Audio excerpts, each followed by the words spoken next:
Chapter 1148. Under the relentless attacks, more and more captive soldiers were cut down by the wooden scimitars and fell off their horses. In less than half an hour, all 100 captive soldiers had fallen off their horses. On the other hand, only 2 of the 4 groups of soldiers had fallen off their horses. Moreover, they had only been hit on the arms and were not seriously injured. In comparison, the difference in strength was obvious. The captive soldiers who were clamoring to teach the 5-star army a lesson all lowered their heads. Only now did they realize that even if the enemy did not use any tricks, they would still be the ones to lose in a direct battle.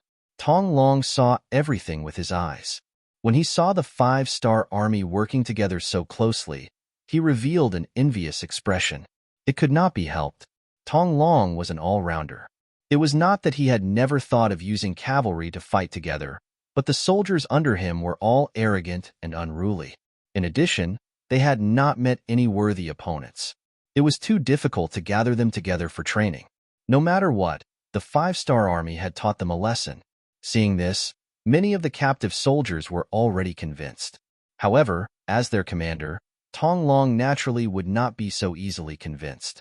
Seeing that no one stood out to challenge him, he held the wooden scimitar in his hand and said to Bai Shuang, who was wearing a black cloak, "You should be the commander of these people. Since that is the case, I will challenge you. Do you dare to accept?" "Hee, I have already lost to you once. Why should I be afraid of you?" Bai Shuang laughed loudly as he spurred his horse forward. For safety reasons, he did not hold his spear. Instead, he held a pair of wooden scimitars and rode out on his horse. Dual blades? Seeing Bai Shuang come out with dual blades, Tong Long was stunned at first. Then, he laughed loudly. It seemed that dual blades were naturally more powerful than a single blade. However, this was a battle on horseback. If one was not careful and did not control his strength well, he would fall off the horse. Was he not afraid of such a problem with dual blades? "What? Are you afraid? Or should I give you a blade?" Bai Shuang smiled lightly. He did not show any displeasure because of the other party's mockery.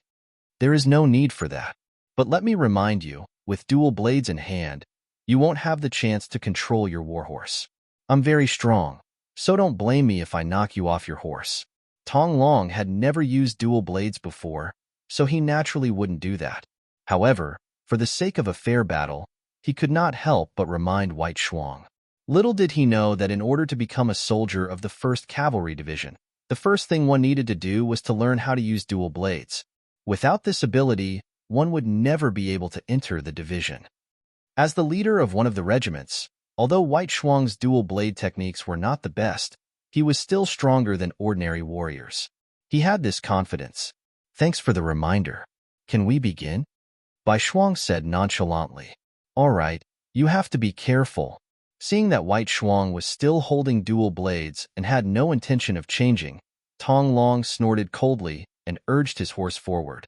Although he was still a distance away, he waved his blades several times. It was obvious that he was preparing for the final battle. It was often seen in movies or TV series that when cavalry charged, they would habitually wave their weapons while still a distance away. This was not to show off, but to brace themselves. This was to maximize the strength of their bodies.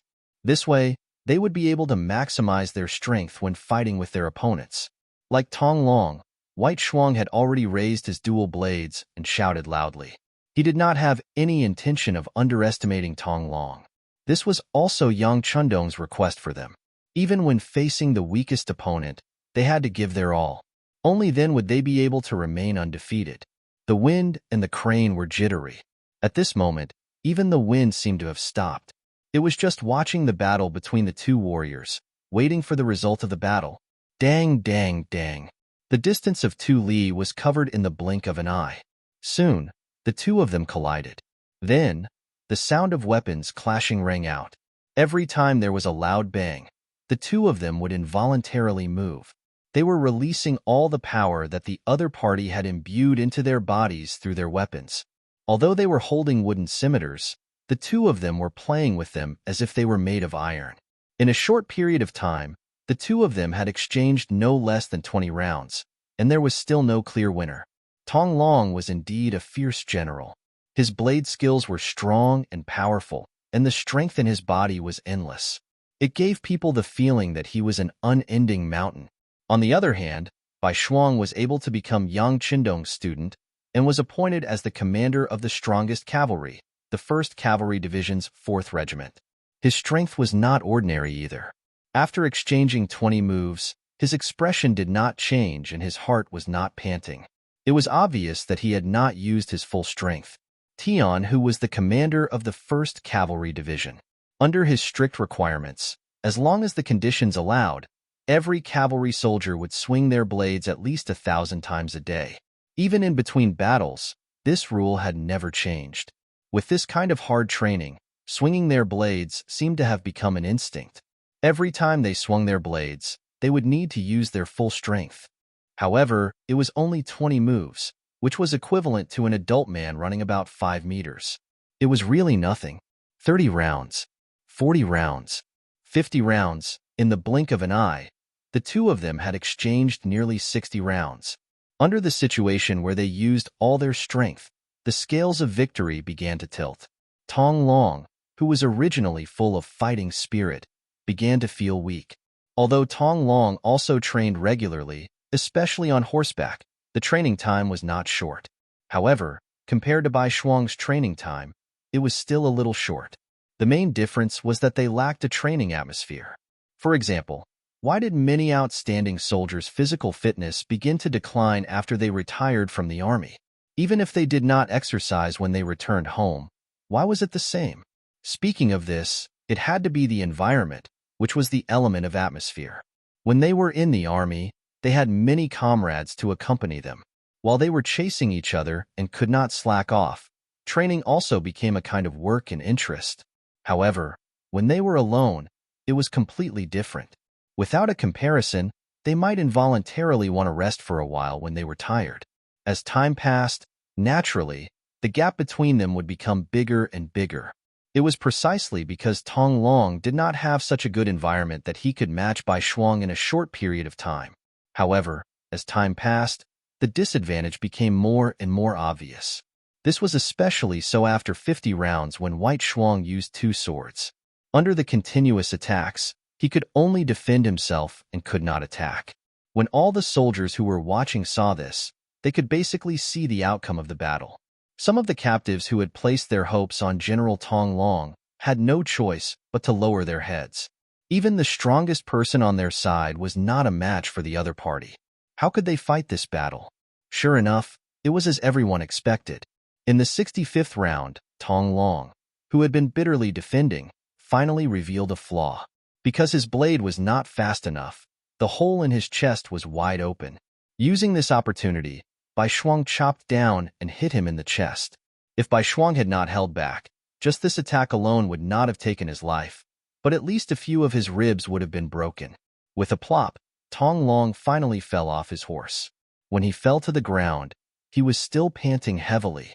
It could be felt that the battle just now had exhausted him. Swoosh! A wooden blade accurately pressed 30 centimeters in front of Tong Long's throat.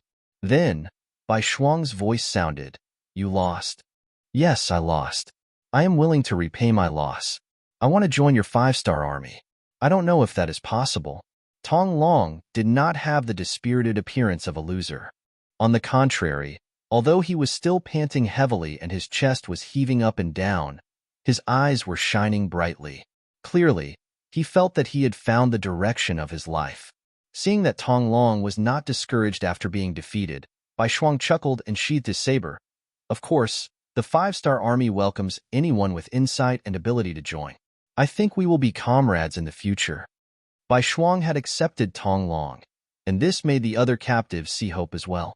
Immediately, there were many who wanted to join the 5-star army, and the seemingly dangerous competition ended with a unanimous decision. Because of this, the 5-star army had an additional 2,000 cavalrymen. Among them, there were at least 1,000 of them who were elites. What they lacked was the corresponding training. Once they understood how to cooperate in battle, there was no doubt that they would be a strong army. Just like that, Tong Long joined the 5-star army. He was even appointed as a company commander by Bai Shuang. He led 100 elite cavalrymen under him. This time, He was the one who requested to return to the Jian province left guard. He wanted to perform meritorious deeds.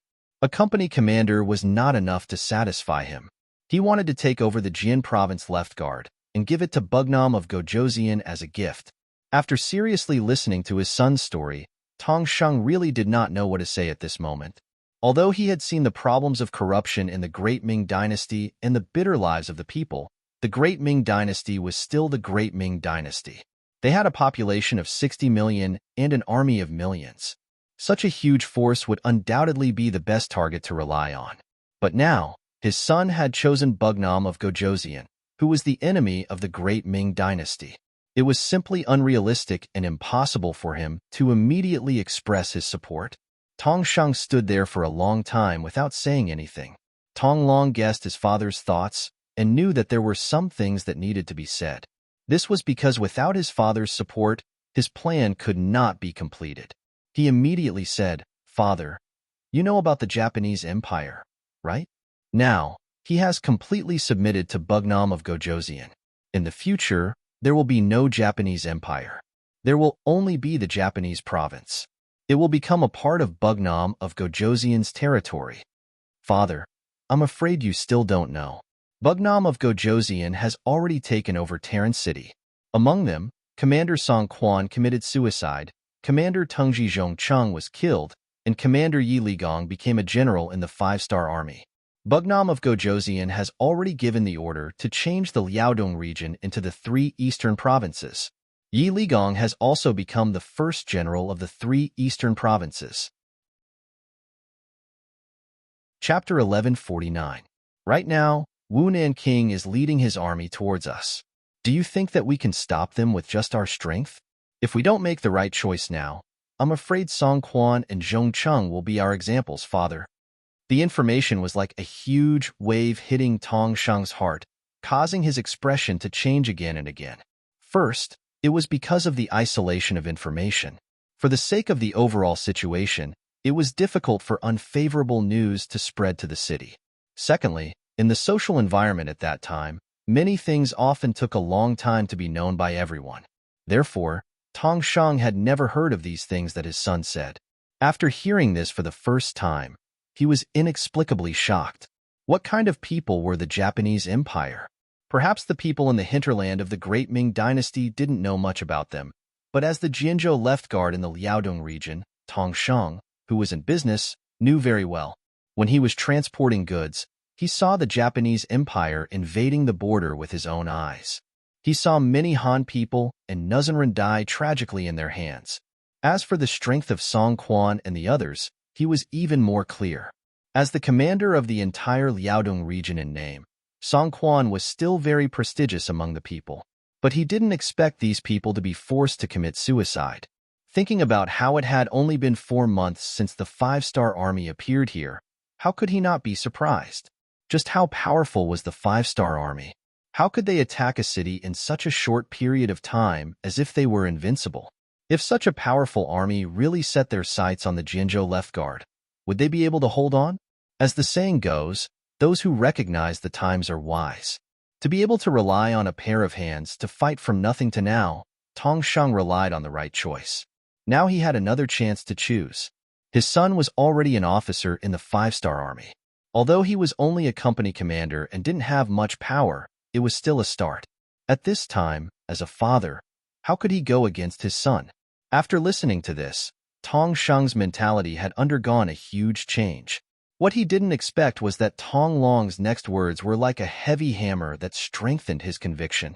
Father, Captain Baishuang has already asked for instructions from Bugnam of Gojoseon and gave a detailed introduction of our family's situation.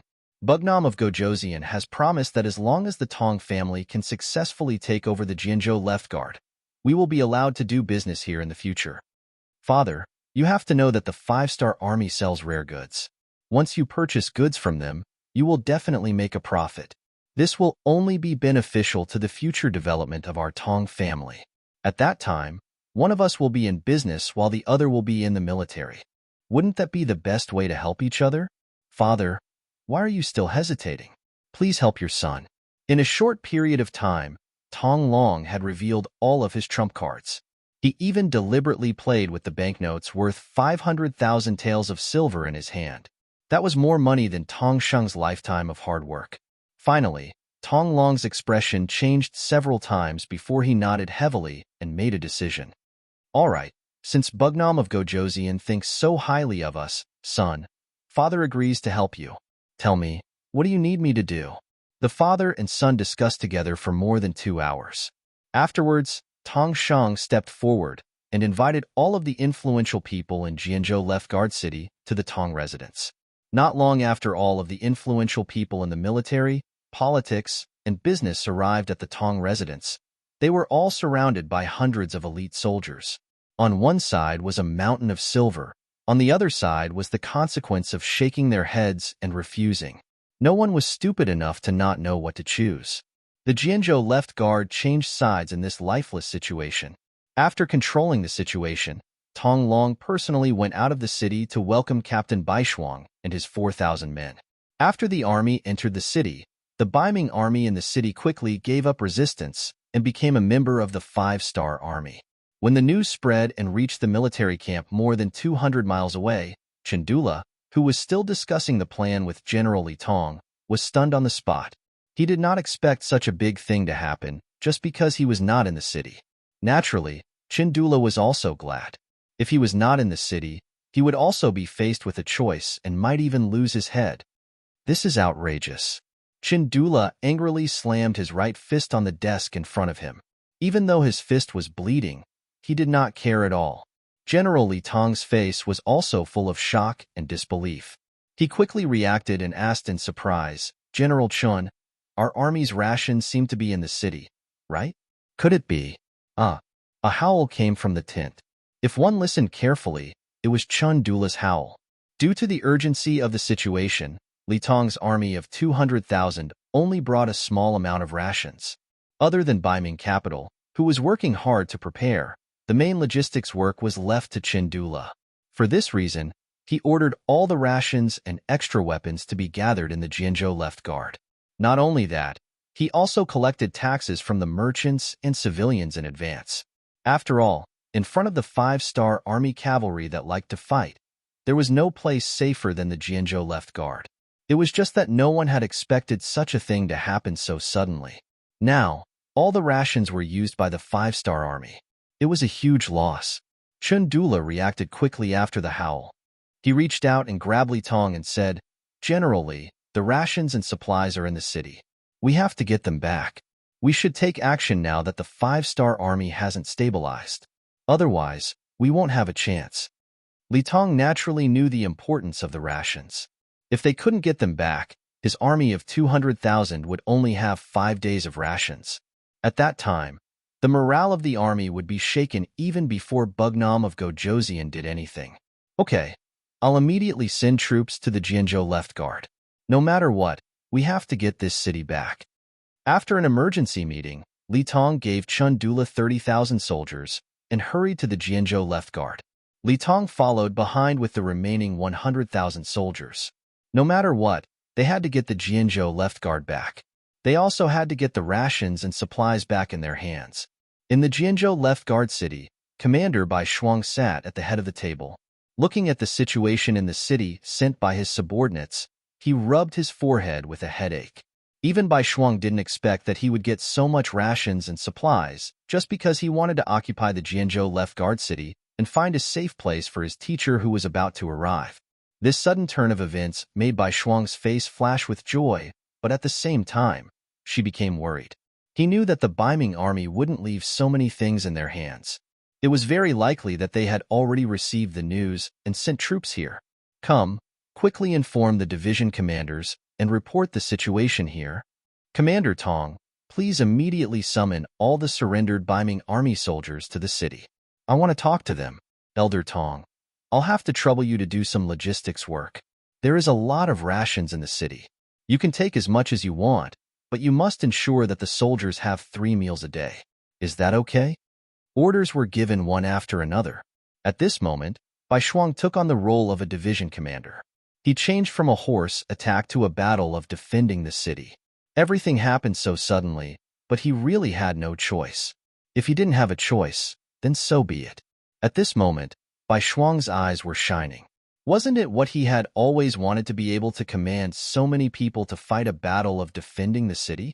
He wanted to prove to everyone that as Yang Qindong's student, he could not only kill the enemy immediately, but he could also be an excellent infantry soldier who defended the city even if he dismounted from his horse.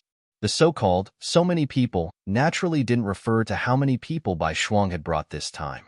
It meant that there were many infantry soldiers in the Jianzhou Left Guard City. The Jianzhou Left Guard City belonged to the Guard Command Division and had 5,600 soldiers. This time, only 600 soldiers followed the commander Qin Do out of the city. Excluding the 2,000 soldiers Tong Long had brought with him, there were still 3,000 infantry soldiers in the city. With 3,000 infantrymen, 2,000 men from Bai Shuang's 4 regiments, and 2,500 captives, they had a total of 8,000 soldiers. Furthermore, they were defending the city, so it wasn't necessarily impossible for them to fight. Furthermore, he didn't need to eliminate the enemy. As long as he waited for Division Commander Tian Hu to bring the main force of the division to reinforce them, all the problems would be easily solved. He had learned many things from Yang Qindong, and one of them was confidence. Using his teacher's words, confidence might not guarantee victory, but without confidence, one would definitely lose. After arranging everything, Bai Shuang felt that it was about time. He led the 5-star army out of the residence and arrived at the city gates. There were already thousands of Bai Ming soldiers gathered here. They stood densely together, and their faces were filled with confusion. They had already surrendered to the 5-star army. They didn't understand why they were gathered here so quickly. Considering that everyone's weapons had been confiscated, some people were worried. They were afraid that the 5-star army would suddenly turn hostile. If that was the case, then wouldn't they be at the mercy of others? As such, many people turned their gaze to General Tong Long, who was commanding the troops. From their point of view, he should be one of them, so he wouldn't be too ruthless. Not long after, Bai Shuang led a group of elite cavalry and arrived at the city gates. He only took a quick glance before walking up the city gate tower. When he could see everything below, he stopped and raised his right hand. Following this action, the 3,000 Bai Ming army below the city gate tower became very quiet. Seeing that everyone was so obedient, a smile flashed across Bai Shuang's face. He then looked into the distance and saw that Tong Sheng had already gathered many civilians to watch. On the other side, large pots had been set up, and pieces of delicious fatty meat were thrown into the pots. Chapter 1150. Now that everything was ready, Bai Shuang's voice came down from the city gate tower. Soldiers, I've called everyone here today to tell you that the Jianzhou Left Guard is now under the control of the 5-star army, and you will soon become a member of the 5-star army. Our 5-star army belongs to Bugnam of Gojoseon. Bugnam of Gojoseon never mistreats his subordinates, so after asking for instructions, we've decided to give each soldier 5 taels of silver. The amount is the same, so please don't think it's too little. All right, now everyone can line up to get the silver. Elder Tong, I'll have to trouble you. No problem, it's already prepared. Tong Sheng, who already knew about Bai Shuang's plan, smiled.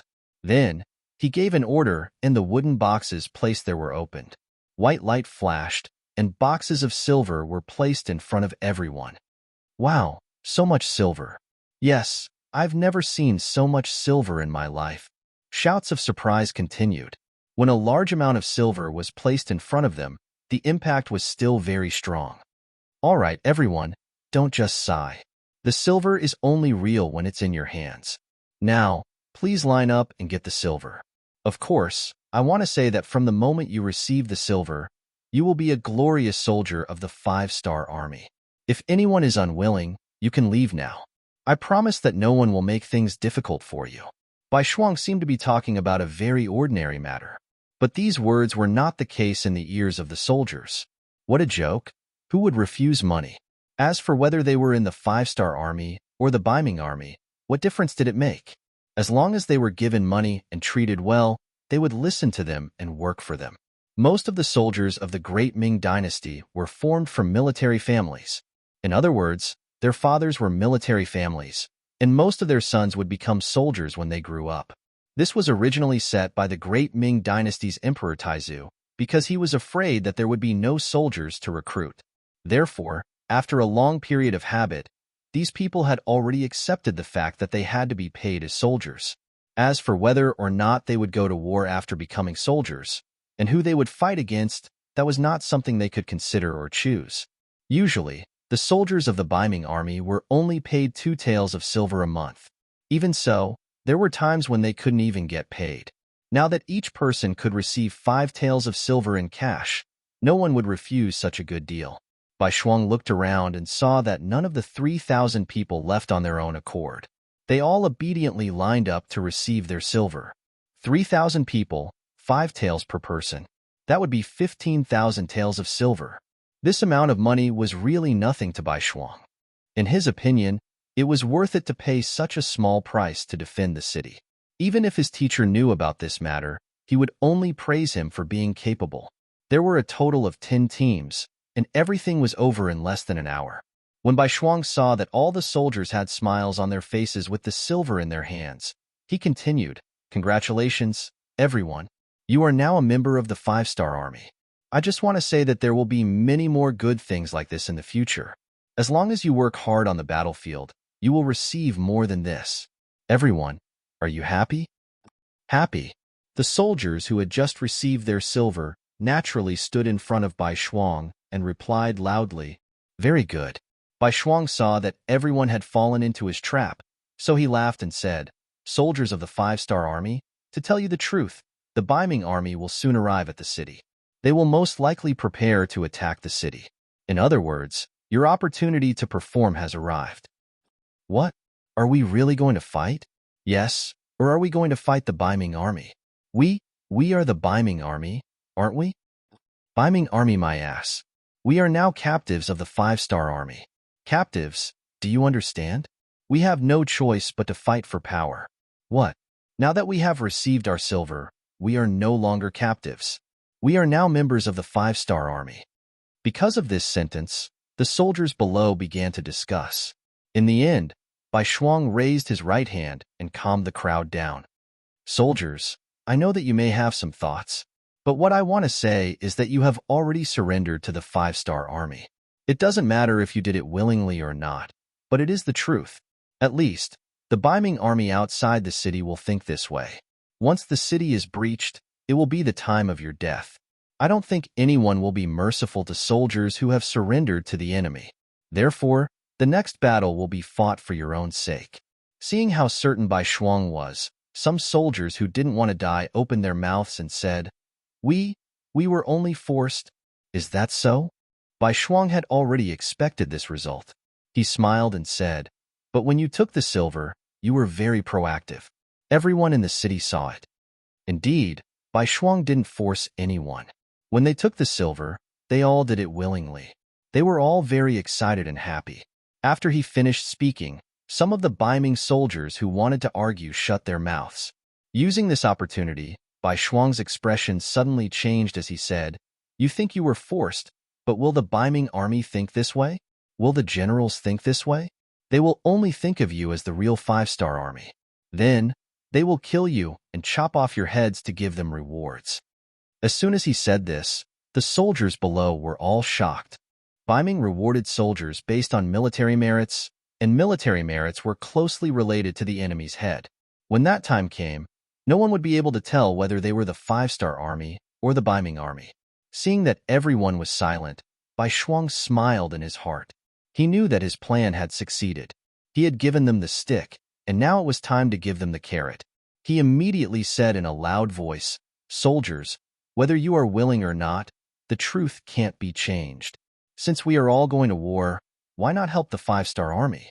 You should know that what we are giving you is much more than what the Biming army gave you." Everyone can turn around and look. On your left, there is a burning cauldron. There is a lot of delicious food inside, and everyone can eat until they are full. On your right, there are countless boxes that haven't been opened yet. There is an uncountable amount of silver inside. As long as you achieve military merits on the battlefield, you can immediately come and collect it. These are things that the Biming army can't give you. What is there to hesitate about? A person's life was nothing more than wearing clothes and eating food. Those who joined the military only wanted to live a better life and rely on their own efforts to obtain more glory. Now that Bai Shuang had given them all, there was nothing to worry about. Many soldiers were shocked by what they saw. Even if they worked hard for the Ming army, they wouldn't be able to eat their fill. Sometimes, they wouldn't even get paid on time. But now, not only could they eat their fill, but they also had enough meat. If they obtained military merits, they would be directly rewarded with silver. Under these conditions, it was very easy for them to make a choice. While most of the people were already tempted, there were still a small number of people who were hesitating. One of them shouted loudly in the crowd, "General, how can you guarantee that we will be given money if we make military contributions?" Bai Shuang didn't answer this question. With his status, it was useless to say anything. Thus, he looked at Tong Long, who was already a company commander. "I can answer this question. I can guarantee it on behalf of the Tong family." Tong Long spoke up in a timely manner. With his influence, no one doubted his words. Thus, no one objected. Instead, everyone started arguing about who would be the first to defend the city. To be honest, everyone was afraid of death. But from the day they became soldiers, they no longer had a choice. All they wanted was to obtain the treatment they deserved after obtaining military merits. Now, the opportunity was right in front of them. Bai Shuang also said that no matter who died in battle, the 5-star army would give their family 20 taels of silver. Based on this, why wouldn't they fight with their lives on the line? If they died, they could leave something for their family. If they didn't die, they would have a boundless future. This was something they didn't even dare to think about in the past. The reason why Bai Shuang gave these soldiers 20 taels of silver was because many of them were Han people. If they were from other races, 10 taels of silver would be the most they could get. From this, it could be seen that in times of war, the most worthless thing was probably human life. The Jian province left guard was fully prepared. Under Bai Shuang's leadership, everything was carried out in an orderly manner. Kerosene, rolling wood, bows, and arrows were all carried up the city gate tower. This was also thanks to Chen Dula's command department. Originally, these things were prepared to be used to deal with the 5-star army. Now, Bai Shuang and the others had benefited from it. Outside the city, Chen Dula was quickly approaching with an army of 30,000. Obviously, this command department wanted to use the time difference to catch the Jian province left guard off guard and take back everything they had lost. However, when he arrived at the city gate tower and saw that the colorful 5-star flag had already been placed on the city gate tower, and his former soldiers were all ready for battle, he had a very bad feeling in his heart. The other party was already prepared. It was obviously impossible to launch a surprise attack. Chindo had no choice but to take a step back and settle for the next best thing. He was prepared to persuade these soldiers who were originally loyal to him. If they were willing to pledge allegiance to him again, it would be very easy to take down the Jianzhou left guard by cooperating from the inside and outside. Riding a warhorse, under the protection of a dozen bodyguards, Chundula arrived at the city gate tower. He raised his head and looked at his former soldiers standing majestically on the battlements. He shouted loudly, "Soldiers, I am Chundula. I am your commander. Now, I order you to open the city gate." Chapter 1151. His voice was not soft, but he was met with silence. How could the Ming army soldiers, who had been convinced and successfully tempted by Bai Shuang, betray him just because of a few words? "What's wrong? Don't you understand what I'm saying? I've treated you well all these years. Hurry up and open the city gate. Otherwise, once I lead the army into the city, none of you will be spared. Even your families will be implicated. Is that what you want to see?" Chindula saw that his order was ignored, so he angrily threatened them. Needless to say, this shout did have some effect. For the ordinary Ming soldiers, Chandula had always been a superior existence. They had to carefully ponder the words of such a person. Although Bai Shuangshu had given them a lot of benefits, if the Jianzhou left guard was defeated, these benefits would be gone. This was something they didn't dare to think about. In a corner of the city gate tower, Bai Shuang was watching Chandula's act. When he saw that the other party was even threatening him, he could not help but coldly snort. Then, he said to a soldier beside him, "Pass down the order. It's time to teach this commander a lesson." The order flag on the city gate tower was waved. Immediately, the west gate of the Jian province left guard was opened. When the thick and heavy city gate creaked, Chandula, who still wanted to continue his threats, immediately smiled. Haha, can't we talk nicely? Why do I have to scare you? Sigh, these soldiers are really despicable. After these words came out of his mouth, Chandula suddenly widened his eyes. Then, without any scruples, he turned around and fled. He had already seen that the people who came out of the city gate were not ordinary Ming soldiers, but thousands of cavalrymen led by Tong Long. The Jian province left guard was easily taken down by the five-star army because of Tong Long. Chandula already knew about this. Now that he saw this person riding out, how could he not know what was going to happen? Considering that this person had always been very brave, and even Chandula was no match for him in a one-on-one fight. If not now, when would he be able to escape? Just as Chandula turned to flee, so anxious that he didn't even notify his personal guards, Tong Long had already led his 25,000 cavalry out of the west gate. At this moment, Tong Long had already been appointed as a battalion commander by Bai Shuang, and the cavalry that originally belonged to him had been returned to him. This kind of trust and use made Tong Long shed tears of gratitude. He swore in his heart that he would definitely perform well. Therefore, at this moment, he rushed out with all his might. If Chandula had not seen the situation and fled quickly, he might have really been left behind by him. Although Chandula managed to escape, it was a pity that he only brought a dozen men with him.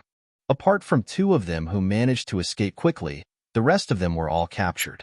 One of them even tried to hold Tong Long back by relying on his martial strength, but was beheaded with a single slash. His goal was not to scare Chandula away. Using this opportunity to leave the city, Tong Long led his 2,500 cavalry and charged straight at the 30,000 Ming army that were completely unprepared. This was not going according to the script at all. The 30,000 Ming army were also confused. They were supposed to be the ones attacking, but now they were the ones being attacked. Since they were completely unprepared, and the 30,000 infantrymen that came were all infantrymen, Tong Long destroyed their first line of defense in just one exchange. If it wasn't for the fact that the 30,000 men were so crowded that they couldn't retreat even if they wanted to, they might have been directly scattered. On the city gate tower, Bai Shuang saw everything.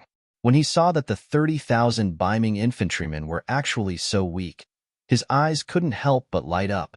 Originally, he thought that since the enemy had so many people, he should focus on defense. He never thought that an opportunity would appear in front of him. How could he be polite? He immediately led his men down the city gate tower, and then led the 2,000 five-star army cavalry that were already prepared for battle and charged out of the city. Originally, Tong Long was prepared to take advantage of the situation and leave. However, he didn't receive the signal to retreat. Then, he saw Bai Shuang leading his army and charging out. At this moment, if he still didn't know what to do, then he would have led his troops in vain. Brothers, continue to attack. Commander Bai is here to support us. Tong Long shouted as he continued to urge his horse to attack. He did his best to maintain the momentum of the charge and not give the Ming army a chance to counterattack and regain their morale. In less than half an incense stick's worth of time, Bai Shuang led his 2,000 men from the 1st Cavalry Division over. If Tong Long and his men's attack was like a light rain and a level 4 wind, then their appearance was like a rainstorm and a level 7 wind. They unsheathed their swords and slashed out more than 10 times in a short period of time. Especially with the help of the array formation at the tip of the arrows, they quickly pierced through the defense of the northern Ming army. When the second layer of the human wall was also broken down, and before the third layer of the human wall was completely built, they began to kill. Even though Yang Chendong had said before that if possible, they should try not to kill the Han soldiers. However, this was a matter of life and death, and they couldn't care less. In this battle of life and death, the 2,000 cavalry of the number 1 Cavalry Division fully displayed their bravery and what it meant to be unstoppable. Under the storm-like attacks, the formation attacks were like arrows piercing through the air.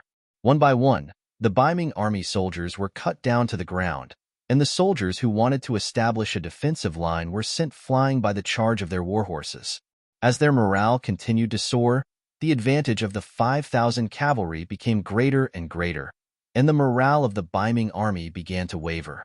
No one knew who was the first to turn and flee, but it caused a chain reaction that caused the entire army to collapse.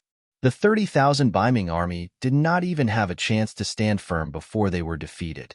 Riding on his warhorse, Chundula still had a look of lingering fear on his face. Seeing that the situation was over, he knew that there was no way to turn the situation around. He could only hatefully turn and leave. Since their general had left, how could the soldiers under him continue to risk their lives? It was really death, escape, death, and injury. The 30,000 soldiers left behind a ground full of corpses and captives, and in the end, only 10,000 managed to escape. With 4,500 cavalry, not only had they defeated the 30,000 Ming army, they had also killed 5,000 and captured 15,000. This kind of accomplishment caused the surrendered Ming army soldiers to be dumbfounded. In the past, they had been talking about how powerful the 5-star army was. This time, they had really opened their eyes. The capture of captives and the cleaning of the battlefield continued until nighttime. Even so, it was still not completely cleaned up. Considering that there was no one in Jianzhou's Wei city who belonged to him, Bai Shuang still brought his men back to the city. Seeing their return, everyone looked at them with respect. When Bai Shuang saw Tong Shang at the city gate leading the people to welcome him, he first laughed and then said, "Everyone has worked hard in this battle. In a while, we will reward you according to your contributions. Don't worry, even the soldiers who defended the city will be rewarded. By the way, the battlefield outside the city has not been cleaned up yet. If there are any people who want to help, you can go now. Don't worry, you only need to hand over 80% of the things you picked up. The remaining 20% is yours." What? Is this true? The people who were originally lining the streets to welcome them were shocked when they heard this. They were not here to support the 5-star army. Although they had won the battle and protected Jianzhou's Wei city, in the eyes of most people, even if Chundula took back this place, they would not be too surprised or flustered. After all, they were just ordinary people. To them, it did not matter who the emperor was. The reason why they came here was because Tong Sheng promised to share the meat soup that the soldiers drank. This was the real benefit. But now, they suddenly heard that they could also get benefits. Moreover, they could get 20% of whatever they took. This was something that they had never thought of before. That's right. Our 5-star army will definitely keep our word. I just want to remind everyone that the things you took must be handed over to the government. Once someone is found to have embezzled, it will be a crime. Then, there will be a big problem. Other people can also supervise each other. If you find out, you can report it. As the informant, you can get 50% of the things as a reward. Bai Shuang used the set of rules that he saw when he was with Yang Chendong. Back then, when he asked the people to clean up the battlefield, he used this method. Although it could not completely eliminate embezzlement, more than 90% of the things could be retrieved. Of course, we will do such a good thing. Don't worry, with us here, we will definitely not let anyone take things home. That's right. Such a good thing cannot be ruined because of 1 or 2 people. We have to be conscious and supervise each other. These words quickly attracted the support of the people. After that, there was no welcoming ceremony. Even though the sky was already dark, there were still many commoners who left the city with torches and ran towards the battlefield outside the city. There was a lot of wealth waiting for them there. If they could pick up some iron weapons, they would definitely be able to sell them to the 5-star army for a good price. When most of the people had left, Tong Sheng came to Bai Shuang with a worried face. "Commander Bai, are we really going to let the people help? Once they have money, will they listen to our orders? Just like just now, if it wasn't for the meat soup, I'm afraid that they wouldn't have come out to welcome the victorious army." Tong Sheng's thinking had become a common problem among the people in power. They didn't want the people to be so poor that they couldn't even afford to eat, but they also didn't want them to be so rich that they wouldn't listen to their orders. But they didn't know that if a country really wanted to be rich and powerful, they had to learn how to hide their wealth from the people. As long as the people had money in their hands, they would protect their rights and interests from being violated. When faced with an invading enemy, they would do their best to protect them. It wouldn't be like now where no one cared about the outcome of the war. Chapter 1152. These words were said by Yang Chendong, so Bai Shuang naturally believed them without a doubt. Now that he saw Tong Sheng so anxious, he comforted him and said, "Don't worry, everything is under control. By the way, Elder Tong, thank you for helping to defend the city this time. I will definitely report your contribution. I'm sure Bugnam of Gojoseon won't mistreat you." Speaking of his own matters, Tong Sheng was a little reserved. He smiled and said, "Well said, well said." Not to mention what happened in Jianzhou's left guard city, Chandula had only run a few dozen miles when he met General Li Tong, who came to his rescue. He brought a total of 170,000 Ming army with him. Originally, he thought that if everything went smoothly, he could directly take over the Jianzhou left guard. However, when he saw Chandula's sorry state and the number of troops that were obviously less than when he sent out his troops, he frowned. "General Chun, it seems that everything is not going well." Sigh, the other party didn't play by the rules. My troops were defeated. Chandula seemed to have aged a lot in an instant. After all, many of the cavalry that chased after him were originally soldiers of the Jianzhou left guard, which meant that they were his troops. He had been the commander of the Jianzhou left guard for many years and thought that he was in control of everything. However, now that he was defeated by his own troops, one could imagine how depressed and disappointed he was. "What exactly happened?" Li Tong said with an unfriendly expression. This was an army of 30,000, and now only 1/3 of them had returned. The difference was too great. Although it was a little embarrassing, it had already happened, and there was no way to hide it. Therefore, Chandula explained everything in detail. "In the end," he said, "the cavalry of the 5-star army is indeed powerful. Although we have the advantage in numbers, without preparation, we can't use our advantage in numbers at all. This time, I was careless and thought that the other party wouldn't dare to make a move. Generally, I beg for your forgiveness." Li Tong's expression was very ugly. He wanted to say that he was indeed guilty. He had lost 20,000 troops in an instant and even deserved death. However, Li Tong didn't dare to punish him for his crimes. Putting aside the fact that Chandula was a third-rank military official in the imperial court, just like him, he didn't have the authority to set up a court. Furthermore, this was the Liaodong region, and Chandula had been operating here for many years. It was impossible to say that he didn't have any connections. If he dared to kill such a person, he would definitely receive the full force of the other guards. If that was the case, it would be strange if he felt good about it. Even if he could not incriminate Chandula, Li Tong would not let Chandula have a good time.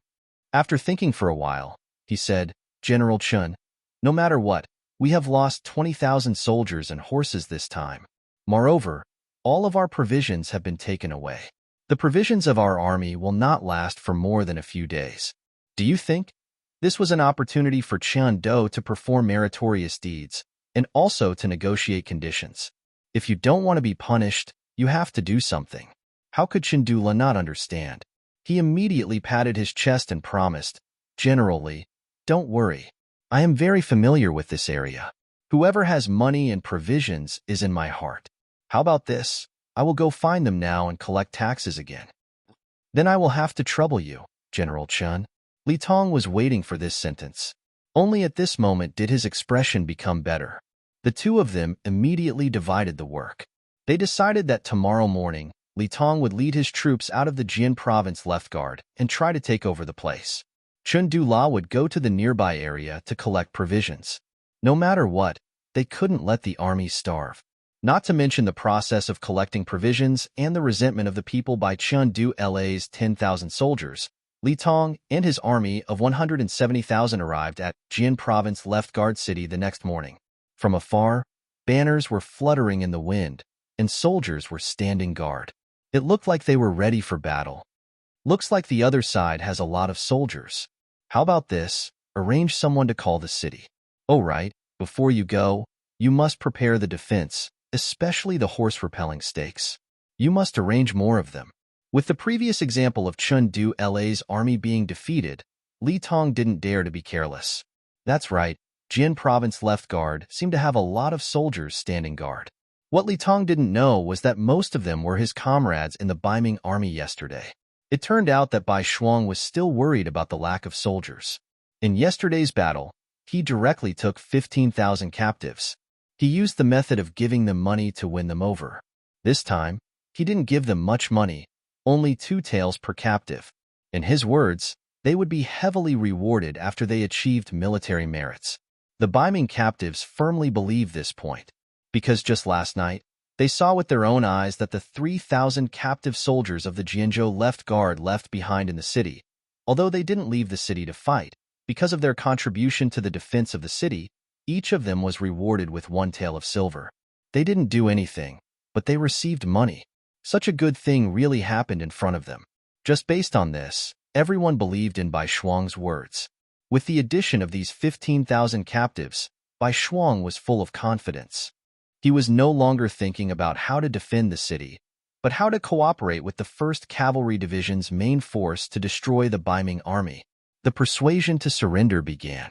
A Ming emissary who was eloquent came to the city and shouted loudly. It was nothing more than that if they surrendered now, they could live. Otherwise, once the city was captured, everyone who helped the 5-star army would be punished and so on. These words could be said to be useless. On the contrary, under this threat, it only made the captives rely on the 5-star army even more. Bai Shuang watched from the city gate tower without any intention of stopping.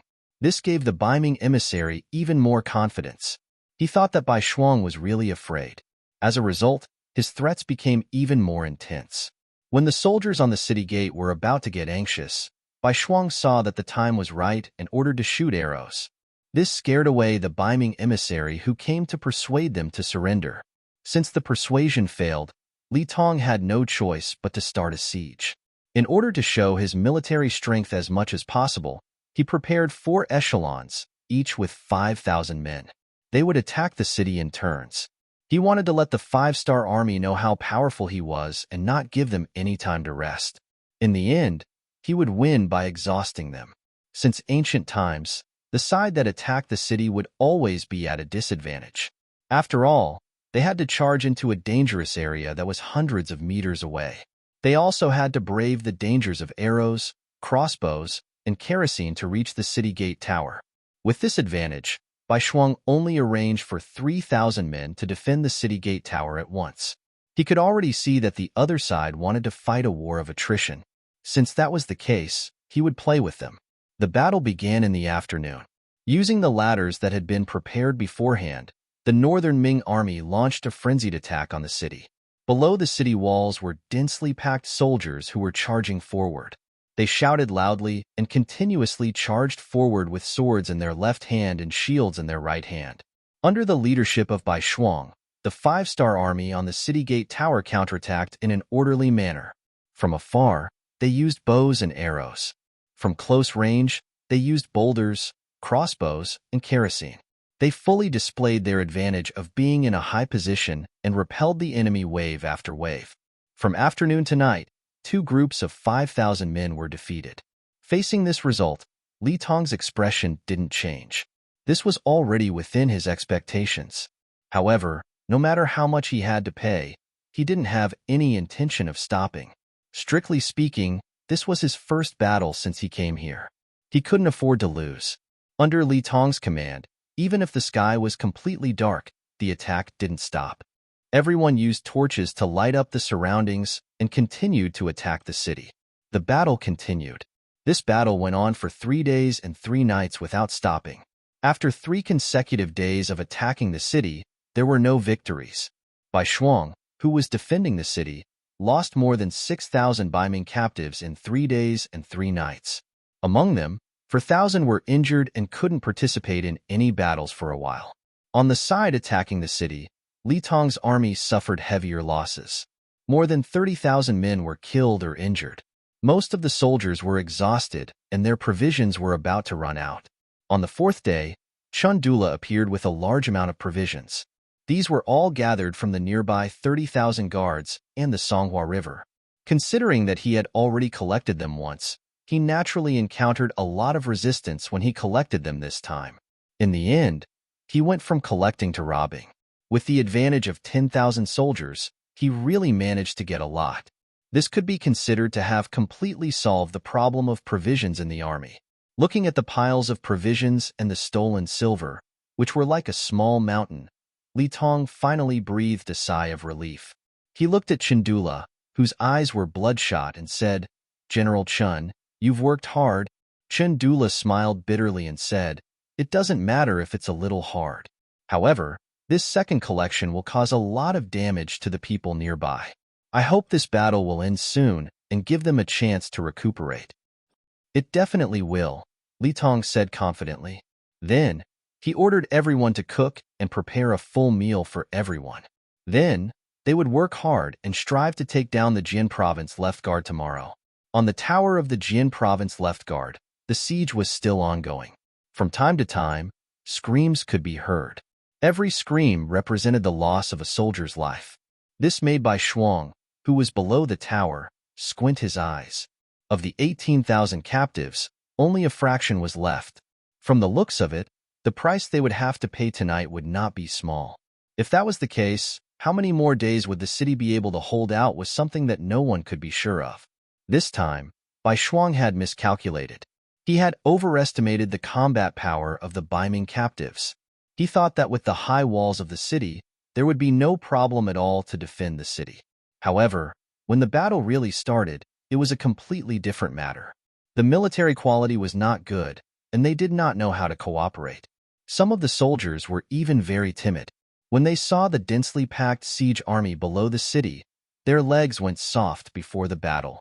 All these changes caused him to suffer such a great loss. If the strength of the Ming army was not average, it would be hard to say if they could achieve a 3-to-1 ratio. Chapter 1153. After 3 days and 3 nights, they had lost more than half of their forces. If this continued, they would probably lose the city in another 3 days and 3 nights. "Commander, why don't we kill our way out? With the advantage of our cavalry, we should be able to catch them off guard and reduce the pressure on the city." Ever since Tong Long had been promoted to battalion commander, his heart was filled with the desire to perform meritorious deeds. He had noticed that Bai Shuang's black cloak, which represented his status as a regiment commander, was very eye-catching. If he wanted to gain merit, he could only perform well on the battlefield. Fighting outside the city was undoubtedly the best opportunity. How could Bai Shuang not know that a cavalry attack could turn the tide of the battle? However, he did not think that the Ming army, who had suffered a loss once, would be unprepared. Although he could not see anything from the tower, he had a feeling, or perhaps his sixth sense, that the Ming army was waiting for their cavalry to leave the city. "Battalion Commander Tong, there is no need to rush. Before we know the enemy's background, any action outside the city is a risk. Unless it is absolutely necessary, we will not take the risk." Considering that there was no evidence, Bai Shuang did not say it clearly. However, when Tong Long heard these words, his face was filled with displeasure. "Commander Bai, you can't be afraid, right? If that is the case, then hand over my 2,500 cavalry and I will go out to fight." Impudent. Bai Shuang suddenly let out a cold snort, and the aura of his entire body was released, shocking Tong Long on the spot. All along, Bai Shuang had given him the impression that he was very refined, even when he was killing enemies on the battlefield. Perhaps this had something to do with the fact that he had learned from Yang Qindong, but this did not mean that he did not have a temper. When people were chatting in private, they could talk about anything. However, when it came to a battle, when it involved the lives of tens of thousands of people, he could not be careless. Otherwise, not only would he die, he would also let down his teacher, who had valued and nurtured him. There can only be one military order in the army. "Tong Long, are you going to disobey a military order?" Bai Shuang's aura surged as he asked in a thunderous voice. Tong Long himself was indeed somewhat undisciplined. Otherwise, he wouldn't have led 3,000 cavalrymen out of the city despite Chindula's disapproval. In the past, he had not taken Chindula seriously because the Tong family was powerful enough in the Jianzhou left guard. But now, when he faced Bai Shuang, especially when he shouted at him, he unconsciously became a little timid. When he saw that the other party was angry and reprimanded him with military discipline, he quickly cupped his fists and said, "Your subordinate doesn't dare. It's best if you don't dare. I can also tell you clearly that no means no. If you dare to act without permission, even if you come back victorious, you will be punished by military law. The lightest punishment will be 50 beatings, and the heaviest punishment will be beheading. You decide for yourself." Bai Shuang left this sentence and walked towards his small courtyard. There was still a big battle tomorrow, so he had to seize every moment to rest. Tong Long, who was left behind, had an ugly expression on his face. If he sent out troops without permission, he would be punished even if he won. This made his thoughts of doing something wrong disappear instantly. Now that he had betrayed Bai Ming, if he offended the 5-star army, there would be no place for him in the world. Suppressing the thought of sending out troops alone, Tong Long shook his head and left. In his heart, he was only thinking that if the city was really in danger, Bai Shuang would probably accept his suggestion. Bai Shuang did the right thing this time. This was because Li Tong had already prepared an army of 10,000 men under the Jianzhou left guard city. They carried bows and arrows on their backs and formed a semicircle, waiting for the 5-star army's cavalrymen to appear. Then, they would surge forward and deal a heavy blow. Considering that Qin Dula's army had been defeated, Li Tong made an extra move. It was a pity that it hadn't been used yet. It didn't matter. Although it hadn't been used, Li Tong wasn't discouraged. In his opinion, since the provisions had been supplied, he only needed to continue attacking the city. With the advantage of military strength, there wouldn't be any place that he couldn't conquer. He had even thought about it. He would launch an even fiercer attack tomorrow morning. He was determined to take down the Jianzhou left guard city. This battle would also become a stepping stone for him to come to the Liaodong region. With this battle, he would definitely gain great merit and be valued by the emperor. However, what Li Tong didn't know was that there was a group of black figures gathering on a hill 50 kilometers north of them. If someone happened to see this scene and was able to clearly see who was coming, they would definitely be very surprised. This was because they were the main force of the world-famous 1st Cavalry Division. The people gathered here were the main force of the 1st Cavalry Division, led by Tian Hu. It had been more than 3 days since Bai Shuang sent people out to deliver the letter. Relying on their speed, they quickly arrived here. Now, even the closest 5th Regiment had gathered. 8,000 of the most heroic cavalry had appeared. They would form an unstoppable torrent as they rushed towards the target. The soldiers below had temporarily built a house with wood and leaves. Tian Hu was staying here. At this moment, he was waiting for Yang Qindong's return telegram. The reconnaissance cavalry sent out earlier had already reported the battle situation of the Jianzhou left guards. After learning that Commander Bai Shuang had been guarding the city for nearly 4 days, Tian Hu decided to attack immediately. After all, the battlefield was unpredictable, and one mistake could lead to an outcome that no one could predict. Once the Jianzhou left guard city was really taken down, the role of the cavalry would be greatly reduced. This was not what Tian Hu wanted to see. The telegram had been sent out. After all, this war involved more than 200,000 people. Even Tian Hu couldn't act on his own. He had to report it to his superior and get permission. Hasn't the telegram been sent back yet? Half an hour had passed, but there was still no news. Tian Hu, who had always been calm, became a little anxious and began to ask for the first time. No. The telegraphist of the 1st Cavalry Division shook his head and continued to stare at the radio station. He didn't dare to miss the slightest movement. Tian Hu frowned slightly. He knew about Yang Qindong's situation. There were 3 radio stations around him, and one of them was a motor that could be manually generated. With these, it was impossible for the radio station to run out of power. Then why didn't he call back after receiving the telegram? According to the rules, the army couldn't act rashly without a reply. But if there was no reply, would they have to wait forever? It was not an exaggeration to say that the Jianzhou left guard city was racing against time. One more day meant one more day of danger. Someone sent another telegram to ask. Tian Hu, who was a little anxious, continued to send an order to the telegraphist. What Tian Hu didn't know was that 30 kilometers northeast of them, there was a group of cavalrymen rushing towards them at high speed. From afar, they were all dressed in black clothes, black armor, and black cloaks. Streaks of murderous aura constantly collided with the surrounding air. Only one cavalry unit in the world could carry such a murderous aura and be so well equipped. It was Yang Qindong's black cavalry. Just behind these cavalry units, a torrent of bicycles followed. Their speed was not much slower than that of the war horses, and they always maintained a certain distance from the cavalry. If one looked carefully, One would see that these bicyclists were all carrying long objects wrapped in black cloth behind them. What else could they be if they weren't spears? The team was constantly moving forward. Among them, a white horse under a golden cloak was particularly eye-catching. At this moment, beside the white horse, there was also a strong man riding a war horse who was saying something. "Young master, Commander Tion who just sent another telegram, asking for a battle. Do you want to reply?" Haha, this Tion who is good at everything, but recently, his murderous aura has been too strong. He needs to calm down. This time, just treat it as a training. Don't worry about it, let's continue on our way. Yang Chendong, who was riding on the white dragon, laughed, then shook his head gently. Obviously, he intended to polish Tion whose temper. After all, he would be entrusted with greater responsibilities in the future. It would be bad if he couldn't keep calm when something happened. After talking about Tion Hu, Yang Chendong looked at the dark scene around him and asked in a deep voice, "Beta Persei, how far are we from Tion Hu's division?" "Young master, it's less than 30 miles away. We can arrive in half an hour." Beta Persei replied confidently. Being able to stay by Yang Chendong's side was indeed very impressive, but in reality, the burden was also very heavy.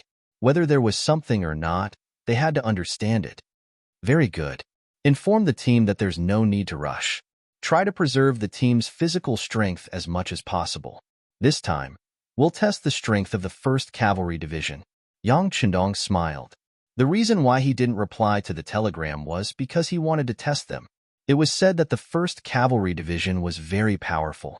This time, Yang Chendong wanted to test it himself. The test stone was his own 1,000 Black Knights in the 4th Army Division. The 1,000 Black Knights had just been replenished. Needless to say, those who could join were naturally the strongest. It was not an exaggeration to say that they were the cream of the crop. Who knew how many people their loyalty was? Fortunately, the Chief of Security, Yang Chendong, had been doing this work. There were many candidates to be tested, so they could finish replenishing the Black Knights in such a short time. They took a boat from Crimson City all the way to Yang Chendong's side. However, such people also had a special characteristic. Perhaps they were indeed capable, but they always had a sense of arrogance. Yang Chendong wanted to use this opportunity to test their strength. At the same time, he wanted to warn them that although the Black Knights were strong, if they didn't work hard, they could be overtaken by others. The 4th Army Division was needless to say. Firearms had a natural advantage over cold weapons. In order to suppress the momentum of the 1st Cavalry Division, Yang Chendong specially allowed the 4th Army Division to participate and asked them to use empty shells. Chapter 1154. Commander Ling Daqiang naturally agreed with this order. Cold Front's reputation had been overshadowed countless times by the world's #1 Cavalry Division. Now that there was such an open and above-board opportunity to take revenge, he naturally wouldn't miss it. In order to achieve the goal of completing the mission, he ordered all the soldiers of the Cold Vanguard to be in their best condition. If anyone dropped the ball, they would be kicked out of the Cold Vanguard. This was no longer just a matter between the 4th Infantry Division and the world's 1st Cavalry Division. It concerned the reputation of the entire Cold Vanguard. Under Yang Chendong's orders, close to 10,000 soldiers quietly arrived. The scouts sent by the 4th Division and the Black Knights were the best scouts. Very quickly, the scouts sent by Tion Hu were eliminated, one by one. With the advanced firearms and the speed of the Black Knights, the 1st Cavalry Division was at a disadvantage, at least on the outskirts. Tion Hu was naturally unaware of all this. At this moment, he was still waiting for Yang Chendong's reply. It was almost midnight. Soon, the sun would rise, but there was still no news. Tion Hu was burning with anxiety. Waiting felt like forever. Tion Hu had already drunk at least 5 cups of tea, but there was still no news from the telegraph operator. Just as he was feeling uneasy, the 3rd Regiment commander, Hu Bo-er, arrived outside the tent and said loudly, "Division Commander, Hu Bo-er wishes to see you. Come in." Tion Hu straightened his body and tried his best to hide his anxiety. Then, he took out the style of a division leader. Hu Bo-er entered the tent and saw that there was only Tion Hu and the telegraph operator. She immediately understood and asked with concern, "Division Commander, Is there still no news from Bugnam of Gojoseon? No. There was nothing to hide, so Tion Hu admitted it. He then looked at Hu Bo-er and asked with a smile, "What?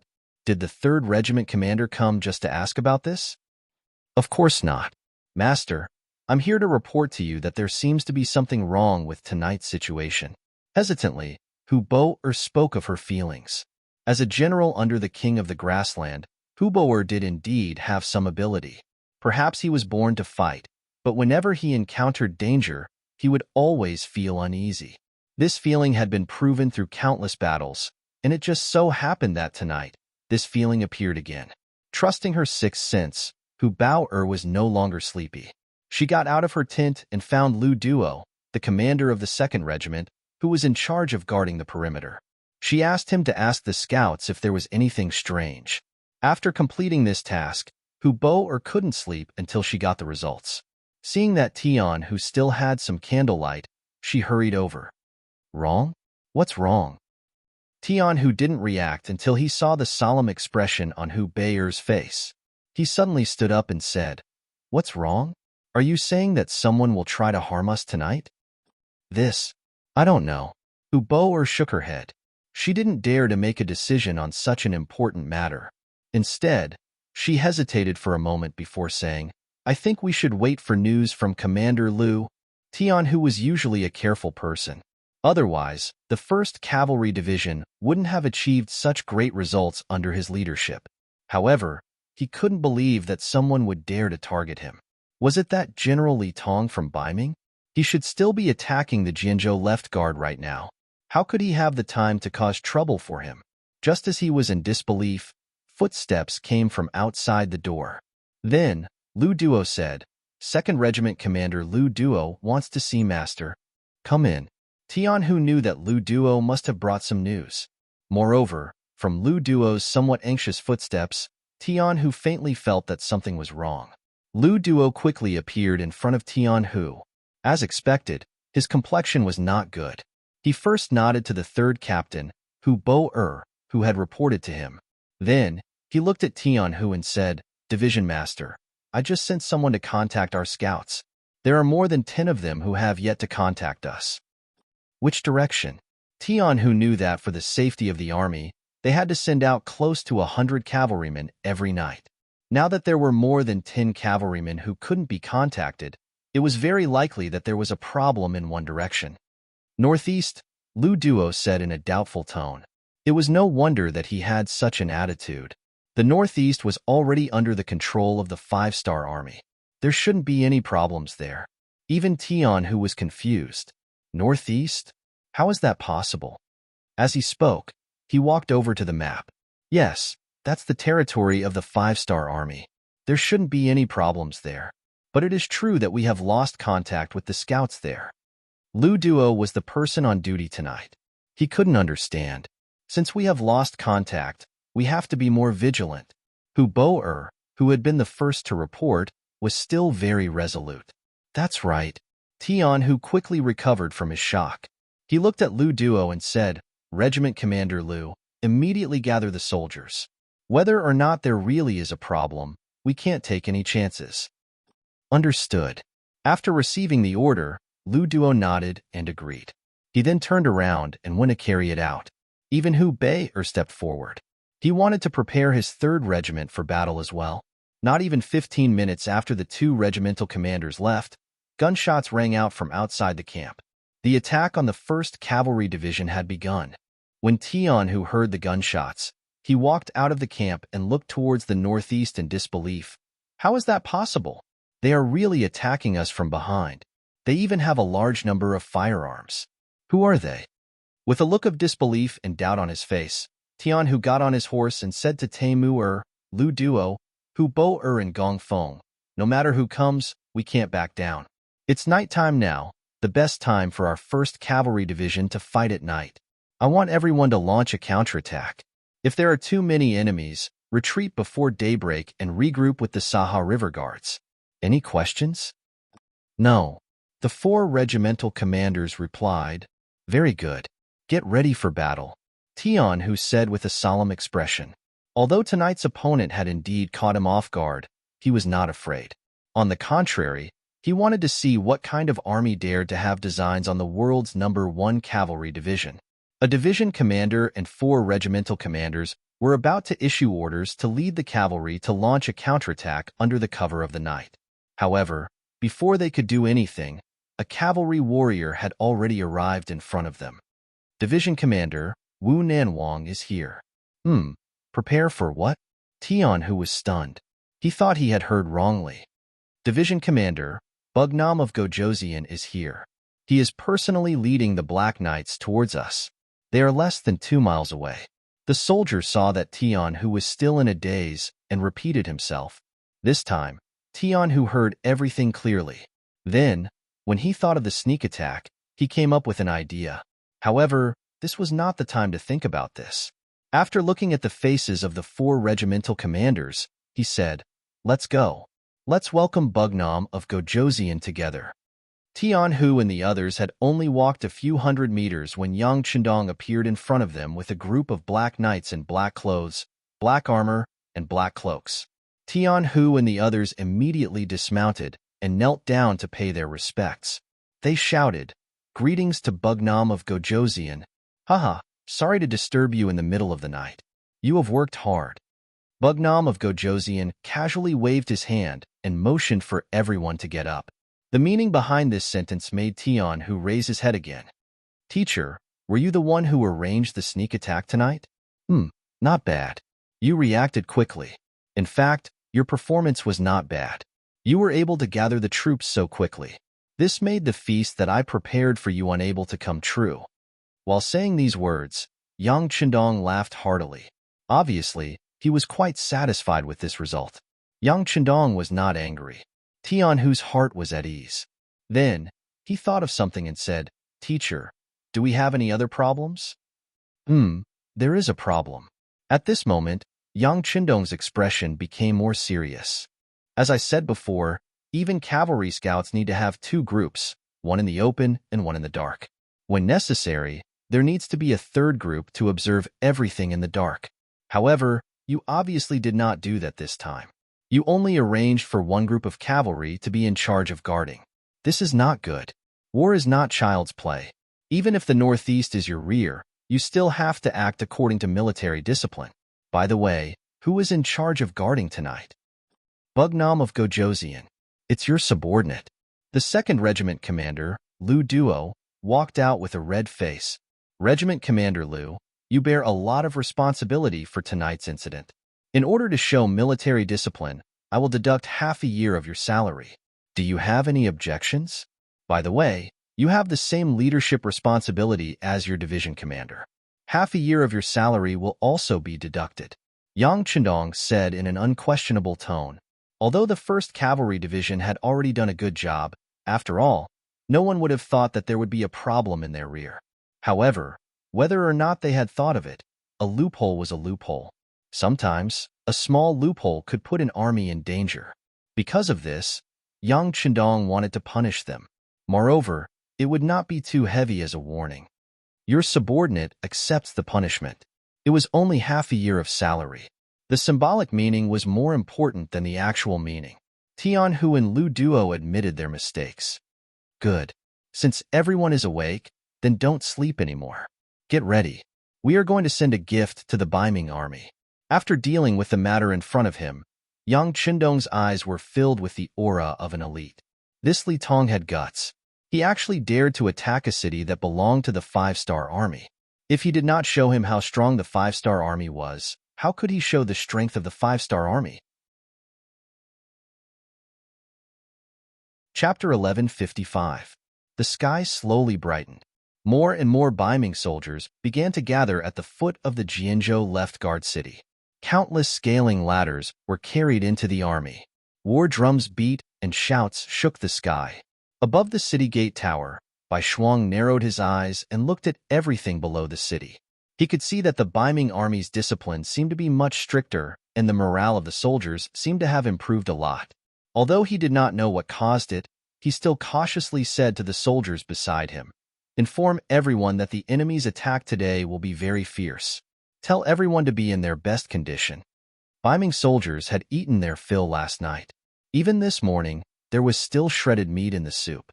They had never enjoyed such treatment before and were ready to do their best. Chendula did not sleep much last night, so his eyes were still a little red. However, he had to force himself to stay alert. The Jianzhou left guard was his territory. If he could not get it back, it would be a great sin. Even if it was for his own life, he had to fight with all his might. Li Tong, who noticed this scene, looked at Chendula's appearance and laughed. "Don't worry. We have so many soldiers. It's only a matter of time before we take down the Jianzhou left guard. This will still be your territory." It was no wonder that Li Tong was so happy. Once they took down this place, he would have made a great contribution. Not only would he have taken back the city, but he would also have defeated the five-star army. When he reported this to the imperial court, he would have made a great contribution. He would also be the first general to defeat the five-star army on the battlefield. Just thinking about it made him feel good. Yes, General Li is right. We must take down the Jianzhou left guard, Chendula said with a hint of ruthlessness in his voice. Both generals made up their minds, and the general attack began. In order to achieve the goal of taking down the Jianzhou left guard in one battle, they sent out 4 echelons in the first battle, a total of 20,000 soldiers to attack the city. They launched a wave of attacks from the east, south, west, and north. There were only 8,000 soldiers guarding the city, and they were divided into 4 towers. There were only 2,000 soldiers on each tower, and the weakness of the lack of military strength was quickly revealed. After only half an hour of fighting, some Ming soldiers had already rushed up the city walls. Although they were quickly suppressed, the situation was still very dangerous. "Commander, let's switch from cavalry to infantry and reinforce the tower." Tong Long could tell that the situation was not good, so he anxiously suggested to White Shuang. "No, let the cavalry prepare to leave the city for battle."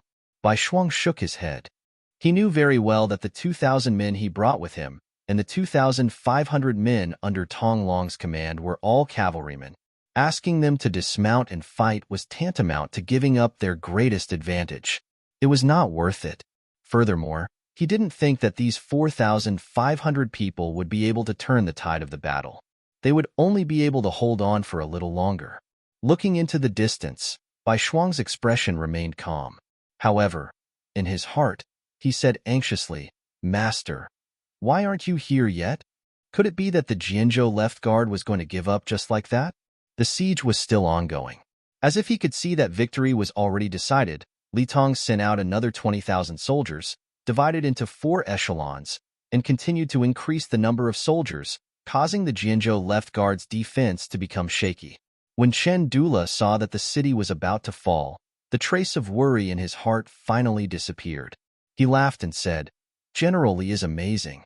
If this continues, the city will definitely fall today. When the 5-star army's reinforcements arrive, we can only leave regretfully. Ha ha ha. Humph. I hope that the 5-star army's reinforcements will arrive.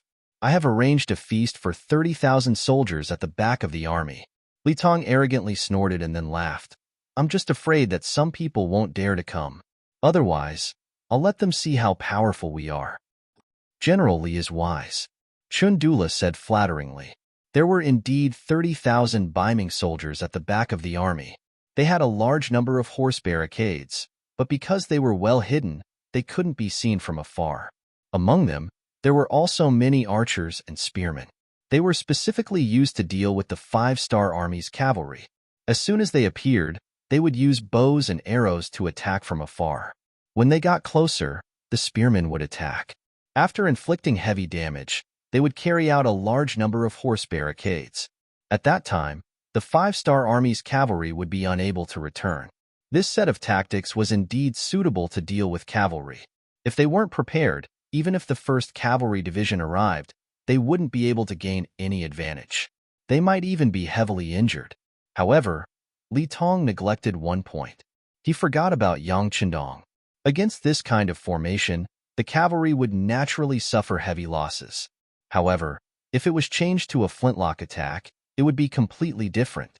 In front of the cold front that could shoot further and aim more accurately, the archers and spearmen were just sending themselves to their deaths. Originally, they had already spread out a large net and were just waiting for the 5-star army's cavalry to appear.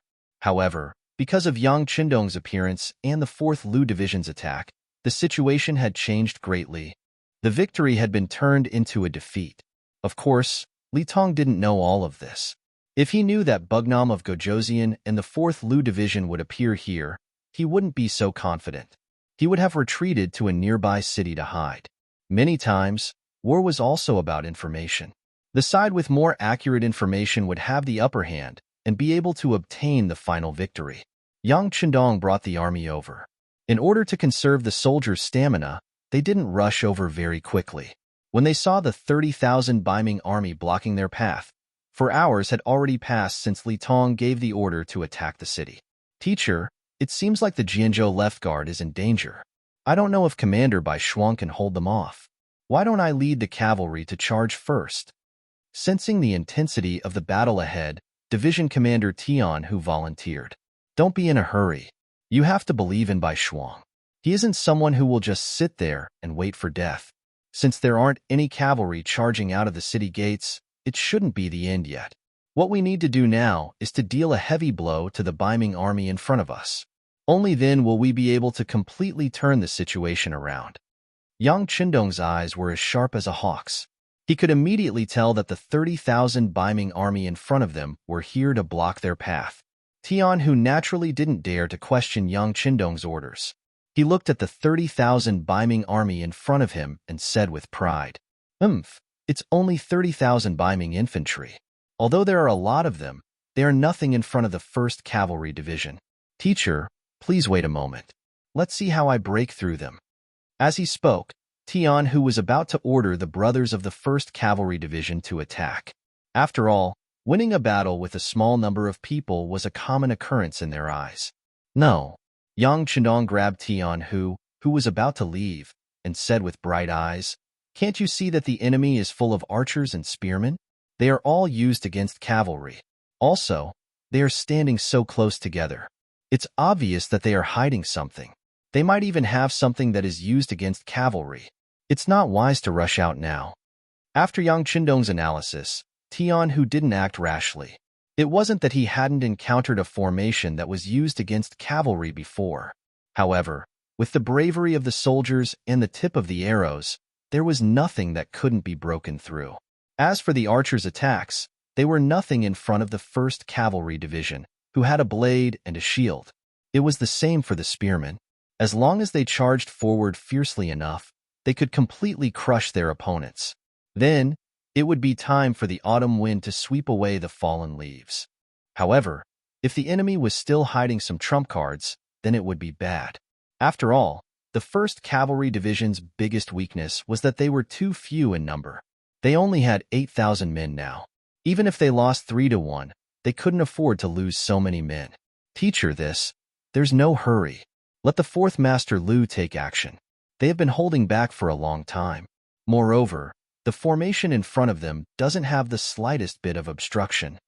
Yang Qindong saw Tian Hu's hesitation and chuckled. Then, he turned to the 4th Master Lu's Ling Daqiang and said, Master Ling, is there any problem with leaving the first battle to you? Other than the 4th Master Lu, the rest were all cavalry. Ling Daqiang originally thought that he wouldn't have anything to do in this battle and was prepared to capture captives. But now that the first battle was going to be handed over to him, how could he possibly decline? Thus, he immediately agreed with a face full of joy. 6th Young Master, just wait and see. An opponent like this who doesn't even have the slightest bit of resistance is exactly like a meal on a plate for us 4th Master Lu. Ha ha ha. The spearmen were afraid that the enemy would hide. If there were any obstructions, then it would be depressing. But now, the enemy was on the open ground. They were no different from live targets. As for the archers and spearmen, how could any of them reach them? Good, then quickly go and prepare. Yang Qindong was also worried that Bai Shuang wouldn't be able to defend the city and would rush out first. If that was the case, then once the Ming army entered the Jian province left guard, it would take a lot more time and effort to capture him. This wasn't something that he wanted to see. After Ling Daqiang agreed, he went to prepare. The 4th Master Lu was originally part of the Cold Vanguard formation. It was an absolute elite force. After the order was given, the 4 regiments under it spread out and began to charge towards the 30,000 Ming army blocking the way. The 30,000 Ming army was currently gathered together out of boredom. The mission that Li Tong gave them was to stop any cavalry from the 5-star army that wanted to reinforce the Jian province left guard. However, seeing that their attacks were getting fiercer and fiercer, and that the city was about to be taken, there was still no sign of any reinforcements. Many of them began to slack off, thinking that no more enemies would appear. Chapter 1156.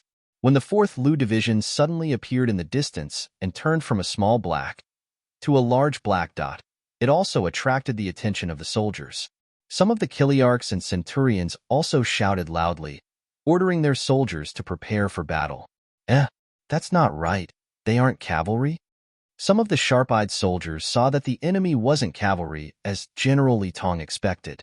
That's right. They aren't cavalry. What's going on?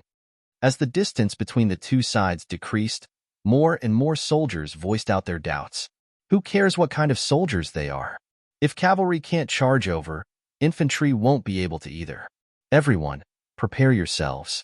Especially the archers, wait for orders to fire. Although the Ming general in charge of leading the troops was also curious, he still pretended to be calm due to his duty. As he gave his orders, he also arranged for a soldier to report everything that happened to General Li Tong.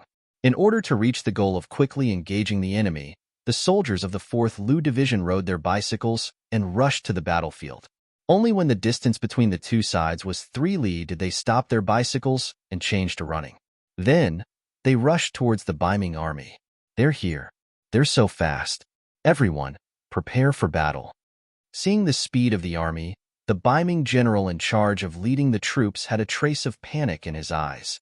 Especially the mounts of the 5-star army, they were something he had never seen or heard of before.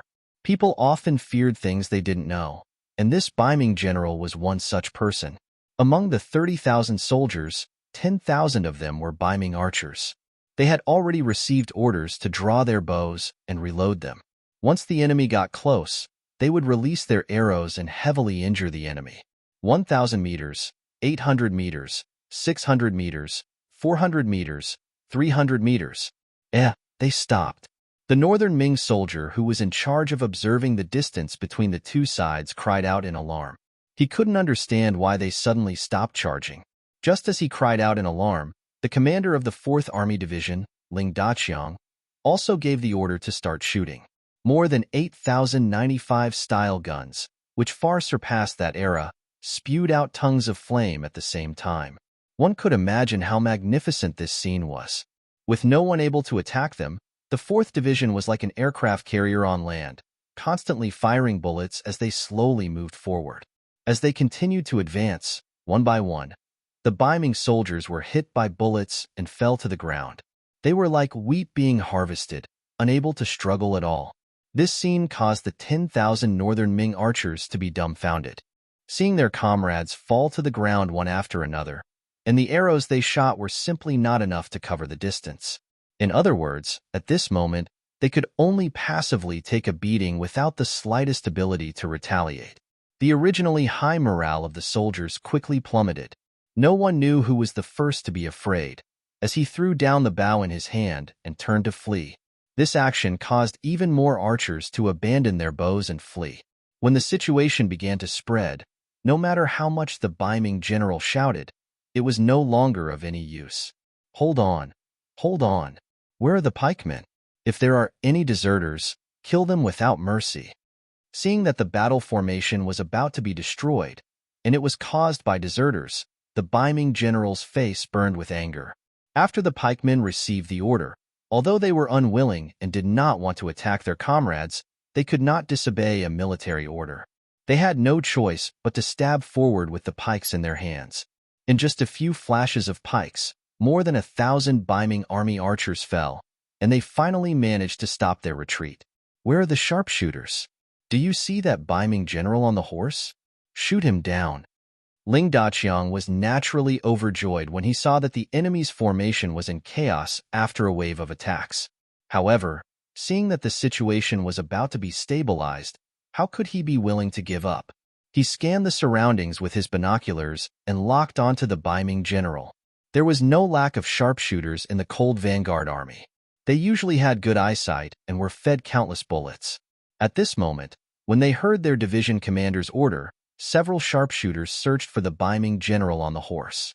Soon after, they locked onto him, and the sound of gunfire rang out. Bullets whizzed out of the barrels and hit the Ming general's body. The Ming general was still shouting something, trying to turn the situation around. However, he felt a sharp pain in his chest. Then, another bullet hit him between the eyebrows. At this moment, he lost consciousness and fell from the horse in front of him. With the sudden death of the general, the Ming army, without a unified command, was in complete chaos. Although there were still a few captains who were desperately shouting something, trying to get the position of commander, in this chaotic situation, their shouts were like small boats in the middle of a stormy sea. They were completely useless. After another round of gunfire, the archers of the 4th Division fell to the ground. The situation that had just stabilized was once again thrown into chaos. However, this time, no one gave the pikemen an order, and no one stopped the archers from retreating. Not only that, even the pikemen turned their spearheads and ran away. The army was defeated like a landslide. As the Ming soldiers turned around and fled, many of them even threw their weapons to the ground in order to increase their speed. The situation on the battlefield began to change. As the Ming army frantically retreated, the countless stakes and bags of iron caltrops that were hidden behind them were completely exposed. Division Commander Tian, who was already prepared, used his binoculars to clearly see this scene. He couldn't help but feel that it was a close call. If it wasn't for the 6th young master stopping him, the 1st Cavalry Division would have suffered a great loss. The stakes could affect the speed and offensive power of the cavalry. As for the iron caltrops, it was needless to say. With its 4 sharp points, it was enough to cause heavy damage to the cavalry. How ruthless! Since that's the case, don't blame us for being impolite. Come, all warriors, charge with me. Let's let them know the consequences of facing the wrath of the world's number 1 Cavalry Division. Charge! The 8,000 cavalrymen who couldn't wait any longer roared and charged forward. The earth seemed to tremble as dust filled the air. Their momentum was unstoppable. In the middle of the Ming army, the Ming soldier who was sent to deliver a message saw Li Tong and Chindula. He reported the scene he saw. Not cavalry, but infantry? What's going on? Li Tong asked with a face full of surprise. The situation was far beyond his expectations, making Li Tong feel that he couldn't control the situation. We don't know. We only saw that the infantry were extremely fast. They seem to be riding on something that we don't recognize. That thing can increase a person's speed. The soldier who delivered the message tried his best to describe what he saw with words. Riding on something can increase their speed? Li Tong, who was repeating this sentence, suddenly changed his expression. As expected of a general from the capital of Ming, Li Tong's knowledge was far greater than Chindula's. After hearing this, he quickly remembered something, and that was the bicycle. Although the bicycle wasn't produced in the outside world yet, some legends about it had already spread. Li Tong had heard of it before, but he had never seen it with his own eyes. When he thought of the bicycle, Li Tong naturally thought of Bugnam of Gojoseon. It was said that only Bugnam of Gojoseon could command such an army. Could it be him? As the saying goes, a man's name is like a tree's shadow. Although many people thought that Bugnam of Gojoseon was being rebellious by commanding an army, no one dared to underestimate him. However, no one dared to look down on him. On the contrary, they were quite fearful of him. Li Tong was one such person. If it was really Bugnam of Gojoseon who appeared here, Li Tong would have to think carefully. This was an existence that was regarded as a war god. No one had ever taken advantage of him before. How could he resist such a person? Just as Li Tong was struggling in his heart, he suddenly heard a burst of firecracker-like sounds. This sound startled him, and he immediately thought of the Flintlock army.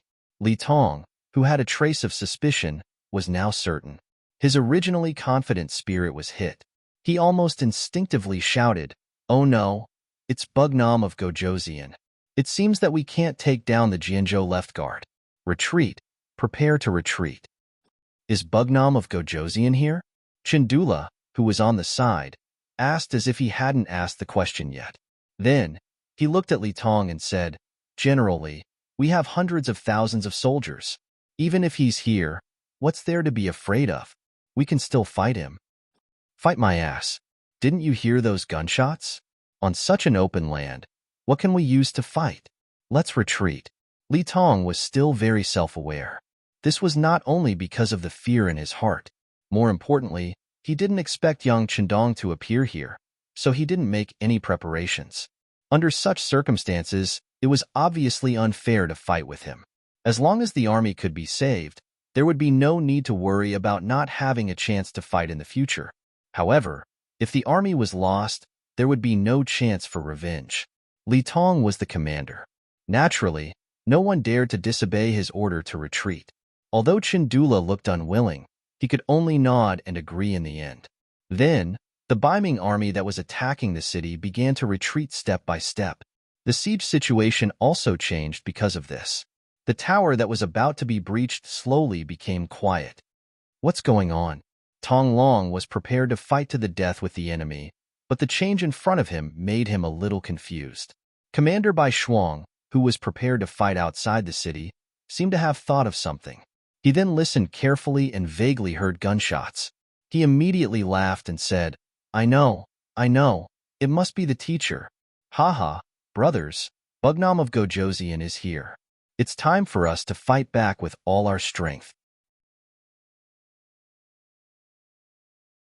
Chapter 1157. Bai Shuang had studied with young Chendong before, so he was quite familiar with the sounds of guns. Adding on the fact that the Ming army suddenly stopped attacking the city, he immediately thought of a certain possibility.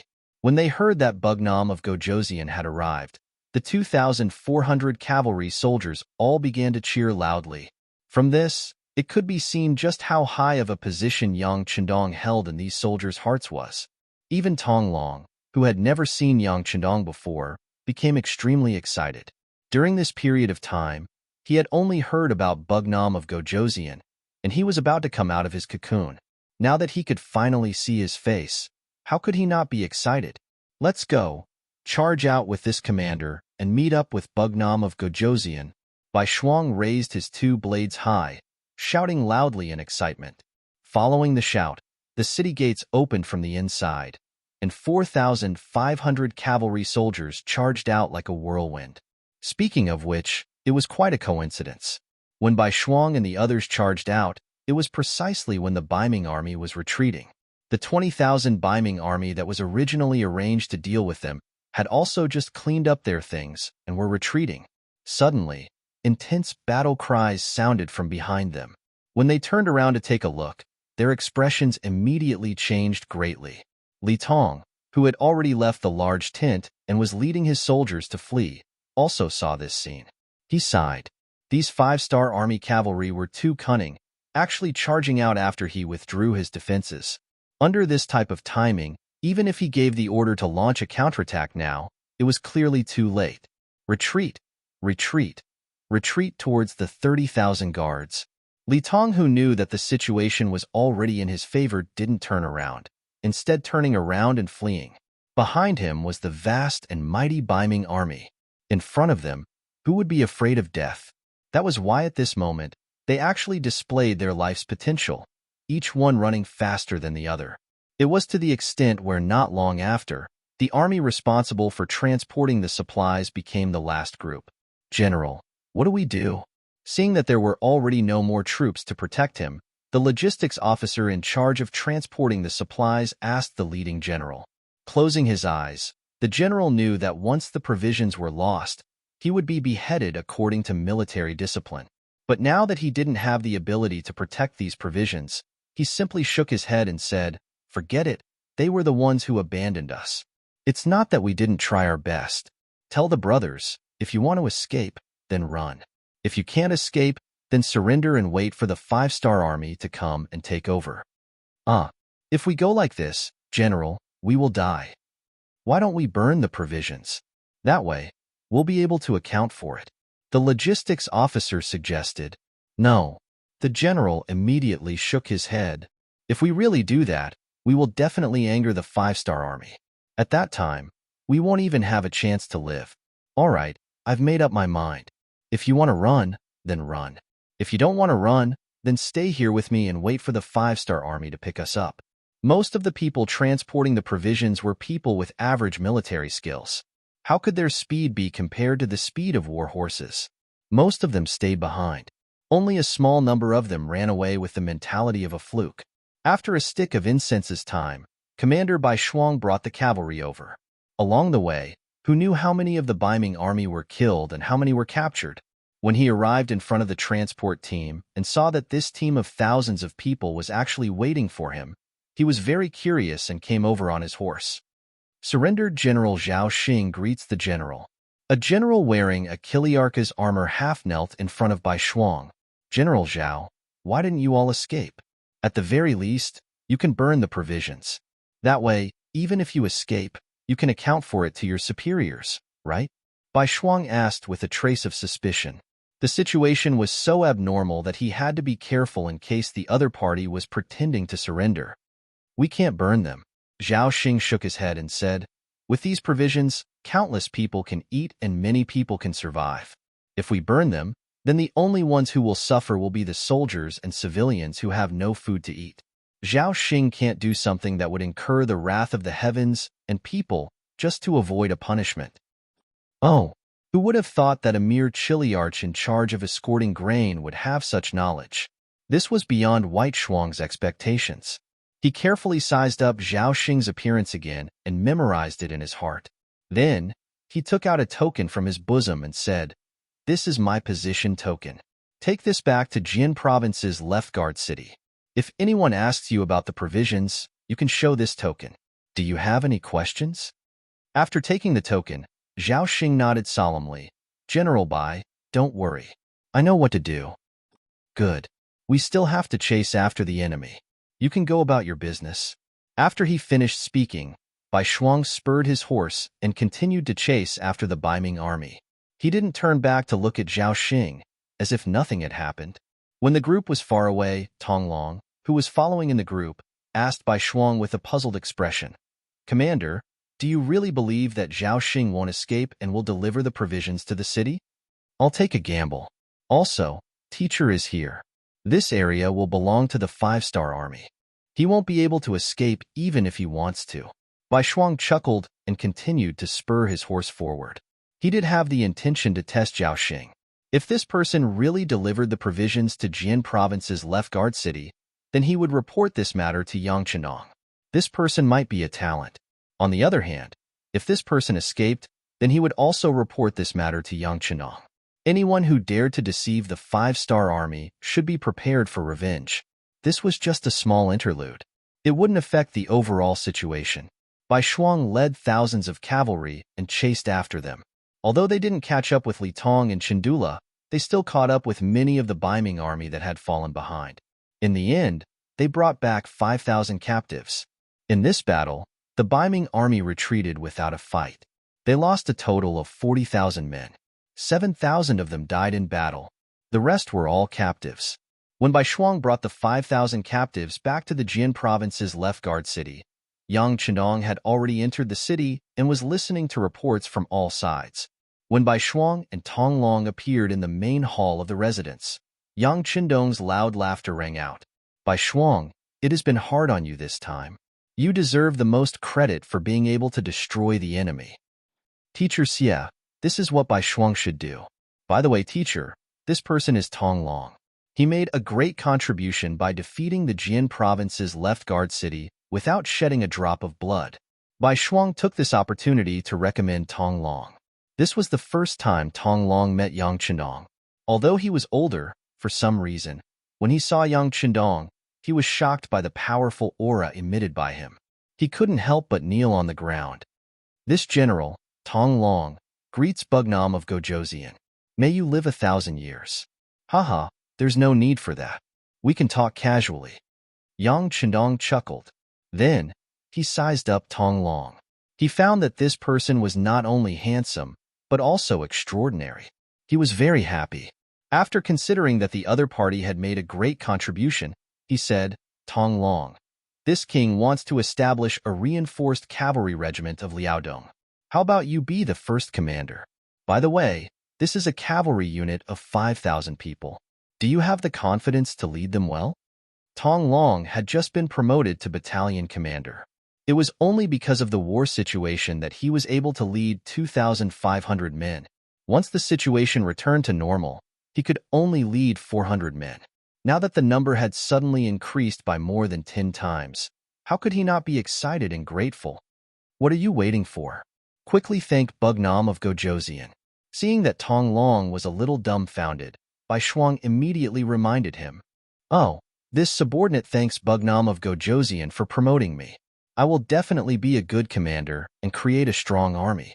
I will not disappoint Bugnam of Gojoseon. Haha, good. Yang Qindong nodded in satisfaction. Bai Ming has the Liaodong Iron Cavalry.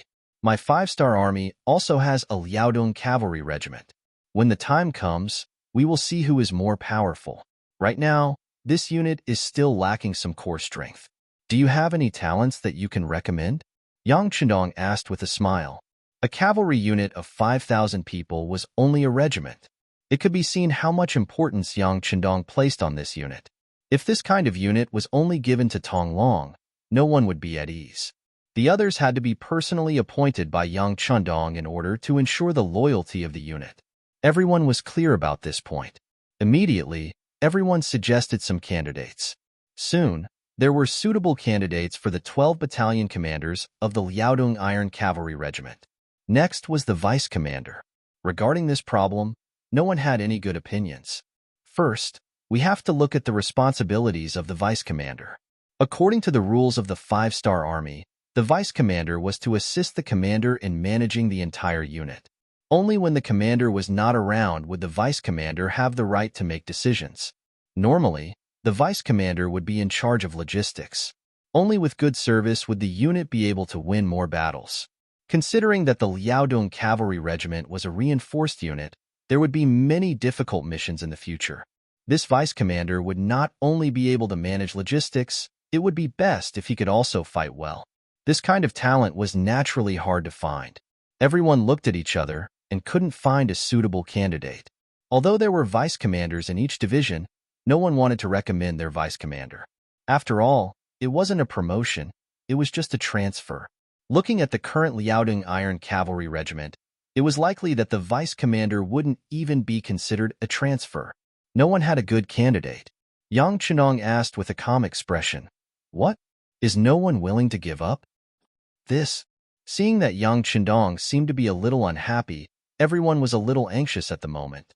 They were wondering if they should recommend someone from their own army's deputy commander. But before they could say anything, Commander Bai Shuang suddenly thought of someone and said, "Teacher, I have a suitable candidate. It's just that I don't know much about him. Why do I need teacher to look at him?" Chapter 1158. Suitable, but not understanding.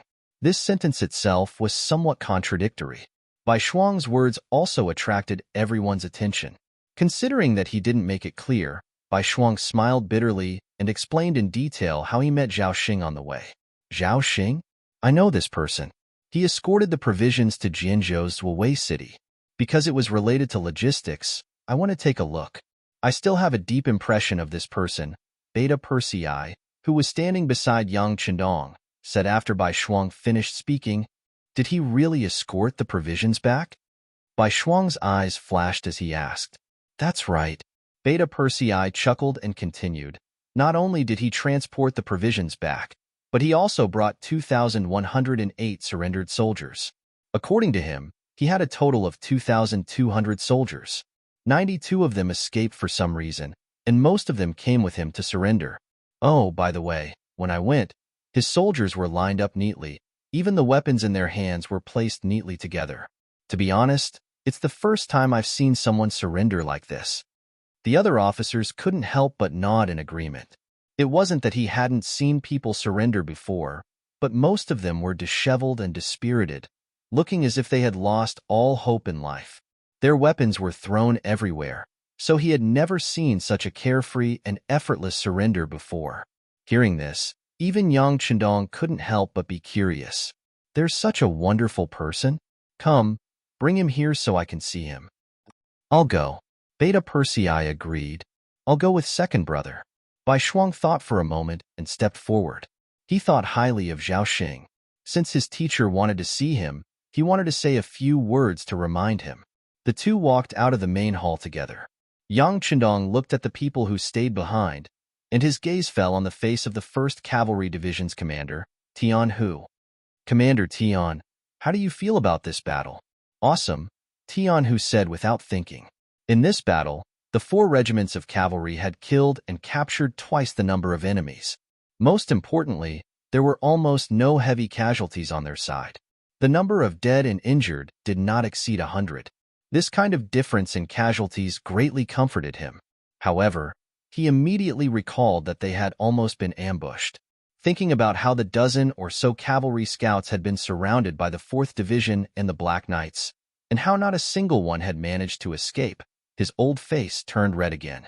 Tian, whose face suddenly turned red, which made Yang Chendong swallow back the words he wanted to say. Sometimes it was okay to give a little pressure, but if the pressure was too much, it was very likely that it would be unable to bear the burden and eventually collapse. The 1st Cavalry Division was his weapon. Naturally, he didn't want anything to happen to it. This time, Yang Chendong called out Tian, whose name not to remind him of anything, but to consider the current situation. He wanted to expand the size of the 1st Cavalry Division. On the grasslands, there was a very powerful Ming army called the Liaodong Cavalry. It was said that their strength was extraordinary, and they had a large number of people. They had already expanded from 50,000 to 70,000. Faced with the cavalry elites who came and went like the wind, firearms could only be used to defend, but not to attack. Yang Chendong set his sights on the 1st Cavalry Division. Cavalry against cavalry, speed against speed. Even if they couldn't win, they could at least suppress the threat they brought to him. Looking at the 1st Cavalry Division, they indeed had the qualifications and strength to fight against any opponent. The only thing they lacked was the number of soldiers, only 10,000. Against an enemy 7 times their number, even if they were powerful, they wouldn't be able to gain any advantage. Therefore, expanding the number of soldiers of the 1st Cavalry Division became an inevitable matter. Originally, Yang Chendong wanted to expand the division into an army. However, considering that there was no suitable source of soldiers, it was very likely that this would reduce their combat strength. Therefore, he thought about expanding the division on a small scale first. For example, each regiment would be expanded from 2,000 to 4,000 people. This way, it wouldn't reduce their combat strength too much, and it would also increase the number of people, which would be more useful at critical times. With this thought in mind, Yang Chendong looked at Tian Hu and took the initiative to suggest, Commander Tian, if you were to choose these captives first, do you have the confidence to double the current number of soldiers without affecting your own combat strength? Tian Hu was already prepared to be reprimanded by Yang Chendong. After all, he was careless in the first place. He only arranged for sentries to scout the cavalry and didn't arrange for hidden sentries. Fortunately, it was Yang Chendong who came to test him this time. If it was really the enemy, the consequences would be unimaginable. If he made a mistake, he would be punished with a plank. Tian Hu didn't become arrogant because of his military exploits. He didn't expect that Yang Chendong didn't want to talk about this. Instead, he wanted to expand the division. Tian Hu's eyes immediately lit up. As the opponents became stronger and stronger, especially powerful forces like Ming, which could easily take out millions of soldiers, he felt that the lack of military strength had become the biggest obstacle restricting his performance. He wanted to raise this request to Yang Chendong not too long ago. However, considering that the 1st Cavalry Division's equipment was excellent and the intensity of their training was high, once they expanded, he was afraid that he would have to pay a large sum of money every month. Over the years, he had accumulated a lot of money. This was a matter of great importance. Tian Hu suppressed his thoughts and didn't mention it. He didn't expect that Yang Chendong would take the initiative to mention it. How could he miss such an opportunity? He immediately stepped out of the formation and said, Teacher, this student has already thought about this problem. As long as we carefully select and cooperate with the new veterans, our combat strength shouldn't decrease. In fact, it can definitely be improved. After all, with more soldiers, their momentum would be stronger. The deterrence and attack power to the enemy would also be greater. Well, since you're so confident, then it's settled. At the very least, how many people should we expand? It would be best if we could double the current strength. Of course, if we really don't have that many suitable soldiers, we can't force it. This time, what we want is a strong army, not quantity. As for how much money you need, you can tell Beta Persei later and ask him to give it to you. Yang Chendong wanted Tian Hu to say this. If the executor was so confident, what else did he have to worry about? This time, he decided to increase the strength of the 1st Cavalry Division because he was very satisfied with the other party's performance. His actions of probing further confirmed his thoughts. Such an army should be larger in number so that they could better display their strength. As for the problem of money, it really wasn't too big of a problem. Not to mention anything else, the gold and silver mines discovered in the Japanese Empire were enough to solve the current financial pressure on Yangtze. Not to mention, many of the powers in Southeast Asia were now under the Yang faction, allowing them to sell more of their products. There were also many non-core items that were directly exported to other continents through the sea, bringing in countless silver taels. Whether it was an army, a force, or a country, nothing could be done without money. Yang Chendong, who had known this for a long time, had never slacked off in this aspect. Now, it seemed that the effect was very significant. This was also the foundation that allowed him to conquer the world and where his confidence lay. Thank you, teacher. This student will do it in a while. Tian Hu said excitedly. If it weren't for the fact that Yang Chendong was presiding over the meeting, he was afraid that he would have already gone to deal with this matter. As he spoke, the sound of footsteps came from outside the hall. Beta Persei, Bai Shuang, and Zhao Xing walked into the hall. Then, the two in front saluted and stood at attention. Only Zhao Xing knelt on the ground and shouted, "Long live Yang Chendong. You may rise." Yang Chendong looked at Zhao Xing, who was now 7 feet tall, and said indifferently, "Thank you, Bugnam of Gojoseon." Zhao Xing said as he stood up and slowly raised his head. Yang Chendong's appearance reflected in his eyes. "I've heard about your matter. Since you're willing to submit to the 5-star army, this king naturally welcomes you. The provisions were escorted by you, but how do you want to deal with them?" Zhao Xing spoke slowly, as if he was asking for advice, but also as if he was testing him. "Me?" Zhao Xing stretched out his right index finger and pointed at himself, then asked carefully, "I'm just a surrendered general. How can I have the right to discuss such matters?" "Hey, just say it." Bai Shuang could tell that the teacher was testing the waters, so she reminded him softly from the side. Zhao Xing had a good impression of Bai Shuang. Just like on the way here, this person had reminded him a lot. For example, he shouldn't be too afraid when he saw Bugnam of Gojoseon. On the contrary, if there was a chance, he should express his thoughts. Only by leaving a deep impression would he be put in an important position. Now that Bai Shuang had reminded him, Zhao Xing decided to voice his thoughts. He opened his mouth and said, "Bugnam of Gojoseon has given this surrendered general a chance. Then this surrendered general will explain it to you." These provisions were snatched by Chen Dula through the 2nd round of rations. In the process, he even accidentally killed some people, causing the surrounding people to complain. "If it's possible, can you give some of these provisions to the people? To be honest, their lives are too hard. This is a bitter cold land, and the winter is very long. As a result, the crops grow very slowly. In order to get these provisions, they have to pay a lot more than others." Zhao Xing explained some of the things he knew in great detail. He was originally a child of the Baiming army. From the moment he was born, his fate could not be changed. However, he was not a person who accepted his fate. Instead, after knowing that everything was irreversible, he actively faced it. He had practiced martial arts since he was young, regardless of whether it was summer or winter. When he had time, he would go to the nearby private schools to listen to the teachers' lectures. Chapter 1159. Under the guidance of a teacher whose interest was the best, he learned many things and understood some of the principles of life. Relying on his own efforts, he became 1,000 captains. With a high position, he was able to see more of the hardships of the commoners. However, as a lowly person, his words carried little weight, and he did not know what he could do. This time, When the Emperor of Ming sent out troops to aid Liaodong, Zhao Xing, who had no backing, became a member of this difficult task. Originally, he wanted to fight for a chance to perform, but he did not expect Li Tong to value him and let him become 1,000 captains. It was because of this that he saw more of the dark side. When he saw that the food was stolen from the commoners, and that the commoners did not know how to survive this winter, he would secretly cry while eating. Now that he had the chance to express his views in front of Bugnam of Gojoseon, who loved the commoners like his own children, how could he let go of such an opportunity?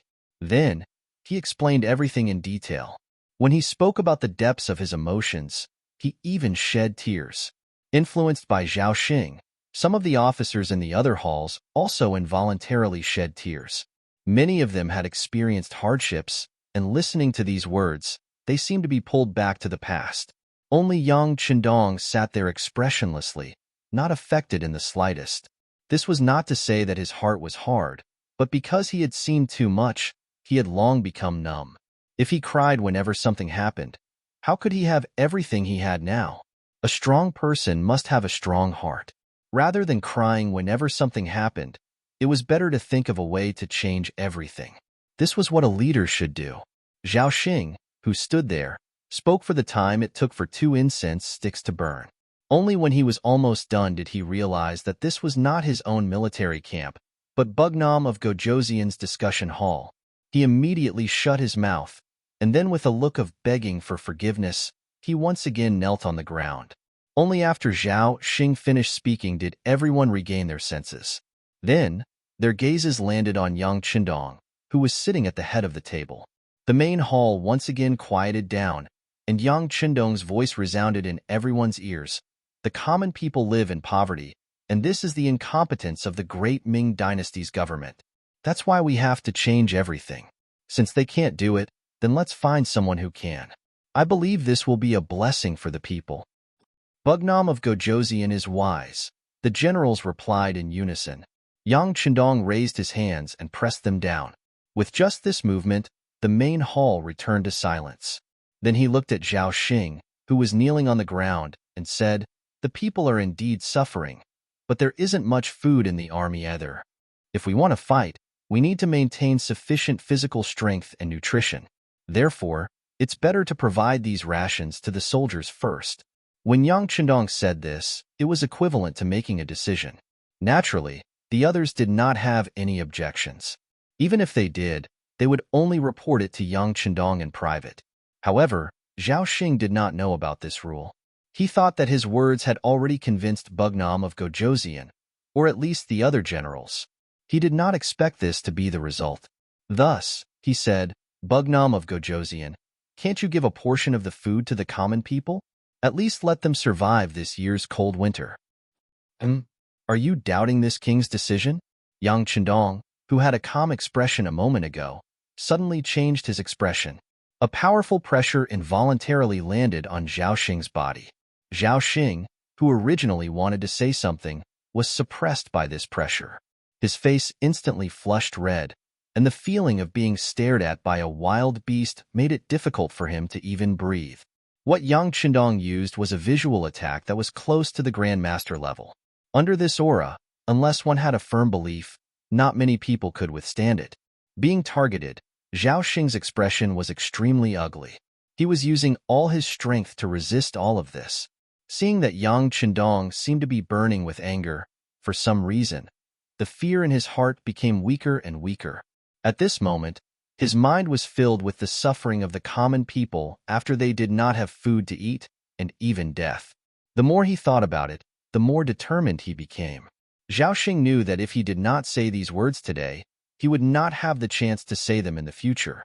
Then, he did not know where he got the strength from, but he actually broke through the layers of pressure from the visual attack. He forced himself to raise his head and said, "Bugnam of Gojoseon, everyone says that you love the common people like your own children.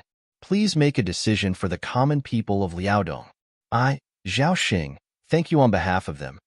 When he finished speaking, thump, thump, Zhao Xing kowtowed nonstop. Even when blood flowed from his forehead, he still had no intention of stopping. "Zhao Xing, what are you doing? Hurry up and stop," Seeing that Zhao Xing was actually using this to threaten his teacher, Bai Shuang was so scared that his face turned pale. He reached out to stop Zhao Xing. Commander Bai, thank you for your kindness. I have made up my mind. If Bugnam of Gojoseon does not agree, I will kowtow until I die here. Zhao Xing's eyes were filled with determination. He had worked hard since he was young, but other than the title of Qianhu, it could be said that he had achieved nothing. Now that he had become a surrendered general, he was afraid that he would lose the title of Qianhu in the future. If that was the case, what was the meaning of life? He might as well take advantage of this opportunity to stand up for the common people. Even if he died, it could be considered as having been born into this world. At this moment, Zhao Xing was going all out against Yang Chenong. The other officers were shocked. They had never seen anyone who dared to treat Yang Chendong with such an attitude. They could even imagine the consequences that Zhao Xing would have to face. Admittedly, Zhao Xing's words were indeed moving, and it could be seen that he was a general who truly cared for the people. However, the words of a lowly person did not carry much weight. Furthermore, Yang Chendong was not wrong. Before the large amounts of supplies were sent up, the army needed food, especially now that there were tens of thousands of captives. These people needed food the moment they opened their mouths. If they were not appeased, it would be hard to avoid big problems. Everyone had their own reasons, so no one else could say anything. They could only wait for Yang Chendong to make a decision. Zhao Xing was also a man of few words. After saying these words, he closed his eyes, looking like he could do whatever he wanted. The atmosphere in the main hall became very tense because of this. Everyone's heartbeats could be faintly heard. On the main seat, Yang Chendong had already retracted his aura. He did not expect Zhao Xing to be able to break through his eye attack. From this, it could be seen that this person was indeed a talent. Those words came from the bottom of his heart. If he was not prepared to die, he would not be able to do this. It was rare to have someone who loved the people so much. Yang Chendong had a good impression of him. After all, not everyone who cared about the people could face death with equanimity. Of course, he had to use such a talent for himself. Just as everyone was waiting for Yang Chendong to announce the result, he said, "Order, promote Zhao Xing to be the deputy commander of the Liaodong Cavalry Reinforced Regiment. He is to assist Tong Long in the preparation and training of the army. Order the other divisions to prepare for the army's departure in 3 days." The sudden order confused everyone, especially Zhao Xing, whose mind was filled with questions. Not only was he not killed, he was promoted instead. What was going on? He was completely confused. However, he still remembered one thing. What about the food for the people during winter? Thinking of this, he directly asked, "Bugnam of Gojoseon, food?" At this time, Zhao Xing did not show any excitement because he was promoted. Instead, he was still concerned about the food problem of the people. Yang Chendong was very impressed. "The food problem is easy to solve. For this year and next year, I will not collect any agricultural tax from the people of Liaodong, which is the 3 eastern provinces. The food collected can be used for our own use. There won't be any problems, right?" The reason why he was worried that the people of the 3 eastern provinces would not have any food to survive the winter was that Bugnam of Gojoseon would send people to collect food at the end of autumn. If the food tax was removed, the harvest this year would be enough for the new year, and they would be much richer. At this moment, Zhao Xing finally understood that it was not that Bugnam of Gojoseon did not hear what he said. He was just testing him. Thinking of how the people of the 3 eastern provinces would not starve to death if the agricultural tax was not collected for 2 years, Zhao Xing did not know how many lives this would save. He immediately fell to the ground again and shouted, "Long live Bugnam of Gojoseon." "All right, you are thinking for the people. How can I not fulfill your wish? They will be my people in the future. Of course, I will not watch them starve. This matter will be announced in a while. There is no need to mention it. Now, you only have 5 days to prepare the army. We can't wait any longer at the beginning city." When he said this, Yang Chendong's eyes had a hint of seriousness. "Sixth young master, don't we have to fight Li Tong and the others? Will they come to find trouble with us because of this?" Ling Daqiang, the commander of the 4th Army Division, asked worriedly when he heard that they were going to enter the grasslands. "That's why we have to leave some people behind to watch them." Why don't the 4th Army Division stay behind? You also know that although we have opened up a supply route to the beginning city, it is not very safe. Therefore, we need someone to stay behind to continue suppressing the Ming army. This task belongs to the 4th Army Division. Yang Chendong said with a look as if he had long prepared for this. When Ling Daqiang heard this, he did not know whether to laugh or cry. 6th Young Master, we, the 4th Army Division, will carry out your decision. This was not because Ling Daqiang raised a question, so Yang Chendong arranged for them to stay behind. It was because he already had this idea. In comparison, although the 4th Army Division had bicycles in their hands and could increase their speed, the journey was too long. By the time they arrived, their legs would not listen to them. It would be easier for the cavalry to travel. Besides, they would only be defending and not attacking. The 4th Army Division, who were all firearms, would be of great use. Chapter 1160. Of course, Yang Chendong wouldn't just leave the 4th Division behind. What if the Ming army went around them? Therefore, he also left behind the new army that was rushing towards the Jianzhou left guard. That was more than 20,000 cavalry. If they stayed behind to cooperate with the 4th Division, they would be able to ensure the safety of the 3 eastern provinces. As for the next step, they would need to wait for the army from the Japanese Empire and the 7th Army there to arrive in the 3 eastern provinces. Only then would they be able to hand over the defense and head to the grasslands. Leaving behind the 4th Division and the new army, Yang Chendong would bring the 1st Cavalry Division and the Liaodong Cavalry Strengthening Regiment to support the first city. Although there weren't many troops, they were all cavalry. They were elite enough to guarantee that they could reach the grasslands in the shortest time possible. Considering the urgency of time, they only had 5 days to prepare. After 5 days, the new army would arrive at the Jianzhou left guard. That was also the time when Yang Chendong would leave with his troops. Overall, it was still quite tense. Fortunately, he could train as he hurried along, saving some time. After the order was given, the various divisions started to get busy, especially the 1st Cavalry Division and the newly established Liaodong Cavalry Strengthening Regiment that needed to be doubled. There was a lot of work to be done to expand and build one. Fortunately, with the help of the 4th Division and the Black Cavalry, although time was tight, it wasn't impossible. The biggest advantage of the 5-star army was that they didn't have to worry about food and weapons.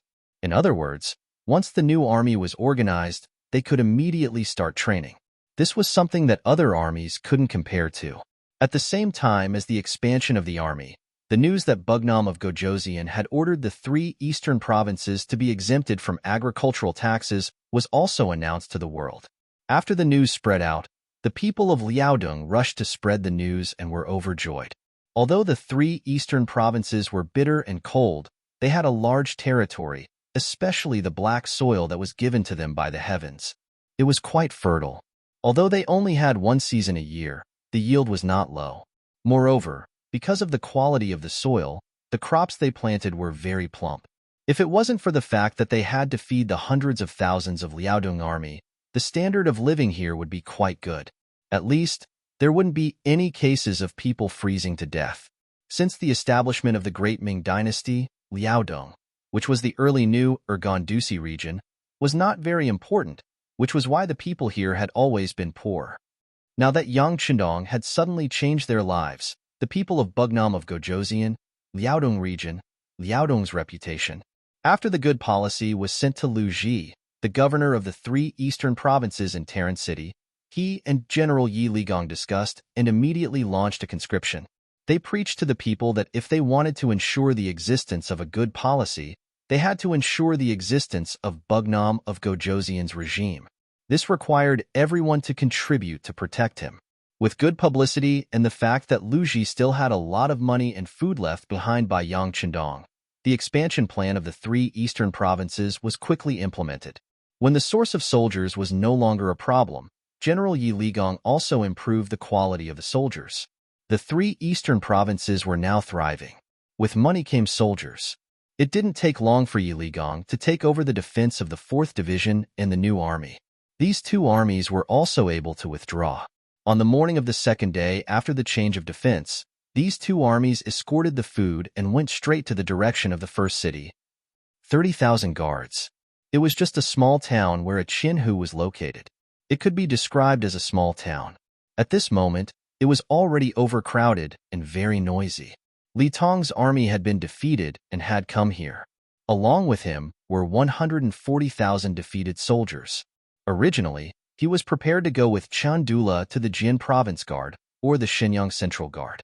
Those were all big cities, so it was naturally easier to arrange for soldiers like them. What he didn't expect was that these two cities rejected him because of the lack of food. To put it bluntly, these people just wanted Li Tong to become the first line of defense for the five-star army's attack, so that they could protect their safety. Even though Li Tong and Chandula were clear about this, they were somewhat helpless. It was because Li Tong had received the imperial order to deal with the five-star army. Now that the two cities had rejected him in this name, he really had no other choice. Staying in the 30,000 guards, seeing the food decrease day by day, the morale of the soldiers also decreased day by day. Li Tong was very worried that Bugnam of Gojoseon would suddenly lead the army to attack. If that was the case, the small 30,000 guards wouldn't be able to defend at all. In order to prevent the worst situation from happening, Li Tong sent out large amounts of scouts to keep a close eye on the Jin province left guard's every move, so that when true danger arrived, he could immediately lead the army to react. As for whether he would fight or run at that time, he himself didn't know either. As far as Li Tong was concerned, every day passed in torment, to the extent where he couldn't even go out to face the soldiers in the city.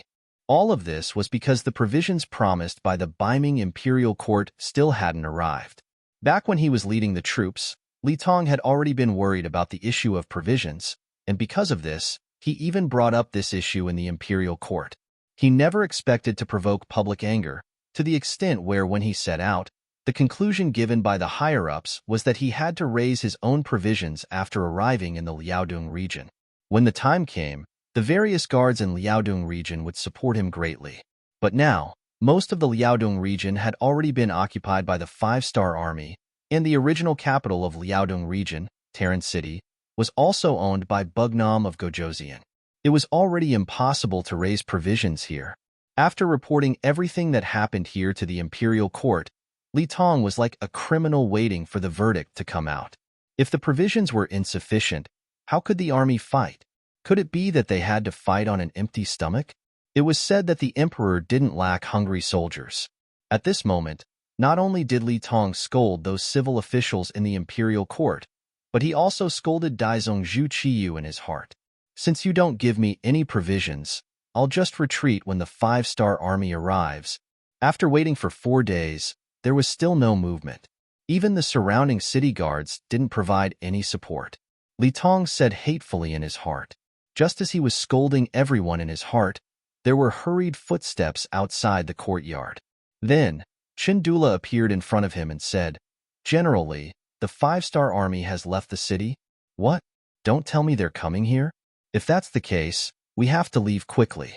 Most of the five-star army is cavalry, and they're extremely fast." When Li Tong heard this, he said with a panicked expression. Chandula saw the reaction and felt disdain for him. With this little bit of courage, he wanted to deal with the five-star army and Bugnam of Gojoseon? He didn't know what the imperial court was thinking, sending such a cowardly general. Chandula looked down on Li Tong in his heart, but when he considered that the other party had an army of 140,000 soldiers, even if he was dissatisfied, he wouldn't show it. He acted as if he didn't hear Li Tong's words and said, "Good news. Although the five-star army has left the city, they didn't come here. Instead, they went straight to the west. It seems like they're preparing to pass through here and go to the grasslands. Hee.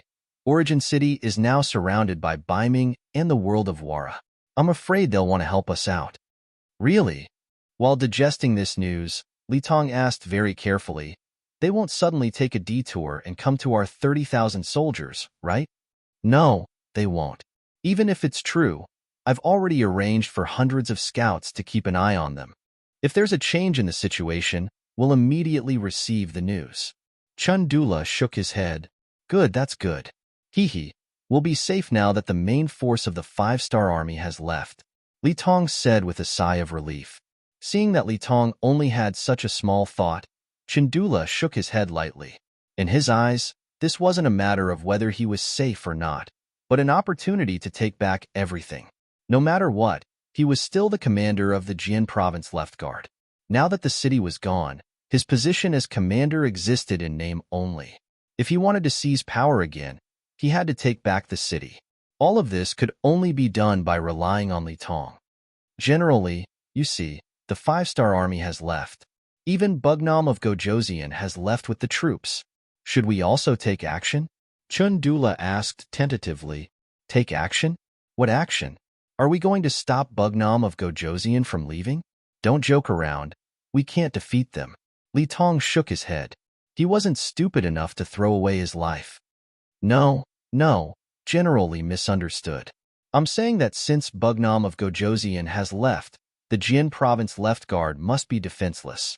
This is the best opportunity for us to take back the city. Once we succeed, generally we'll have made a great contribution. If the emperor knows, he will also reward you. Chun Dula moved forward and instigated. Reward?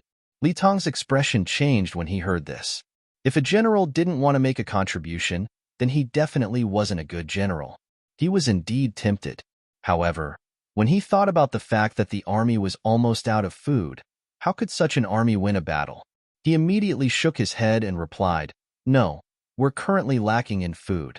It's fine if we don't fight. We won't starve to death even if we eat 1 meal a day.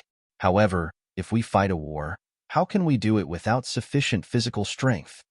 This, Chun Dula, who wanted to take back the Jian province left guard, rolled his eyes.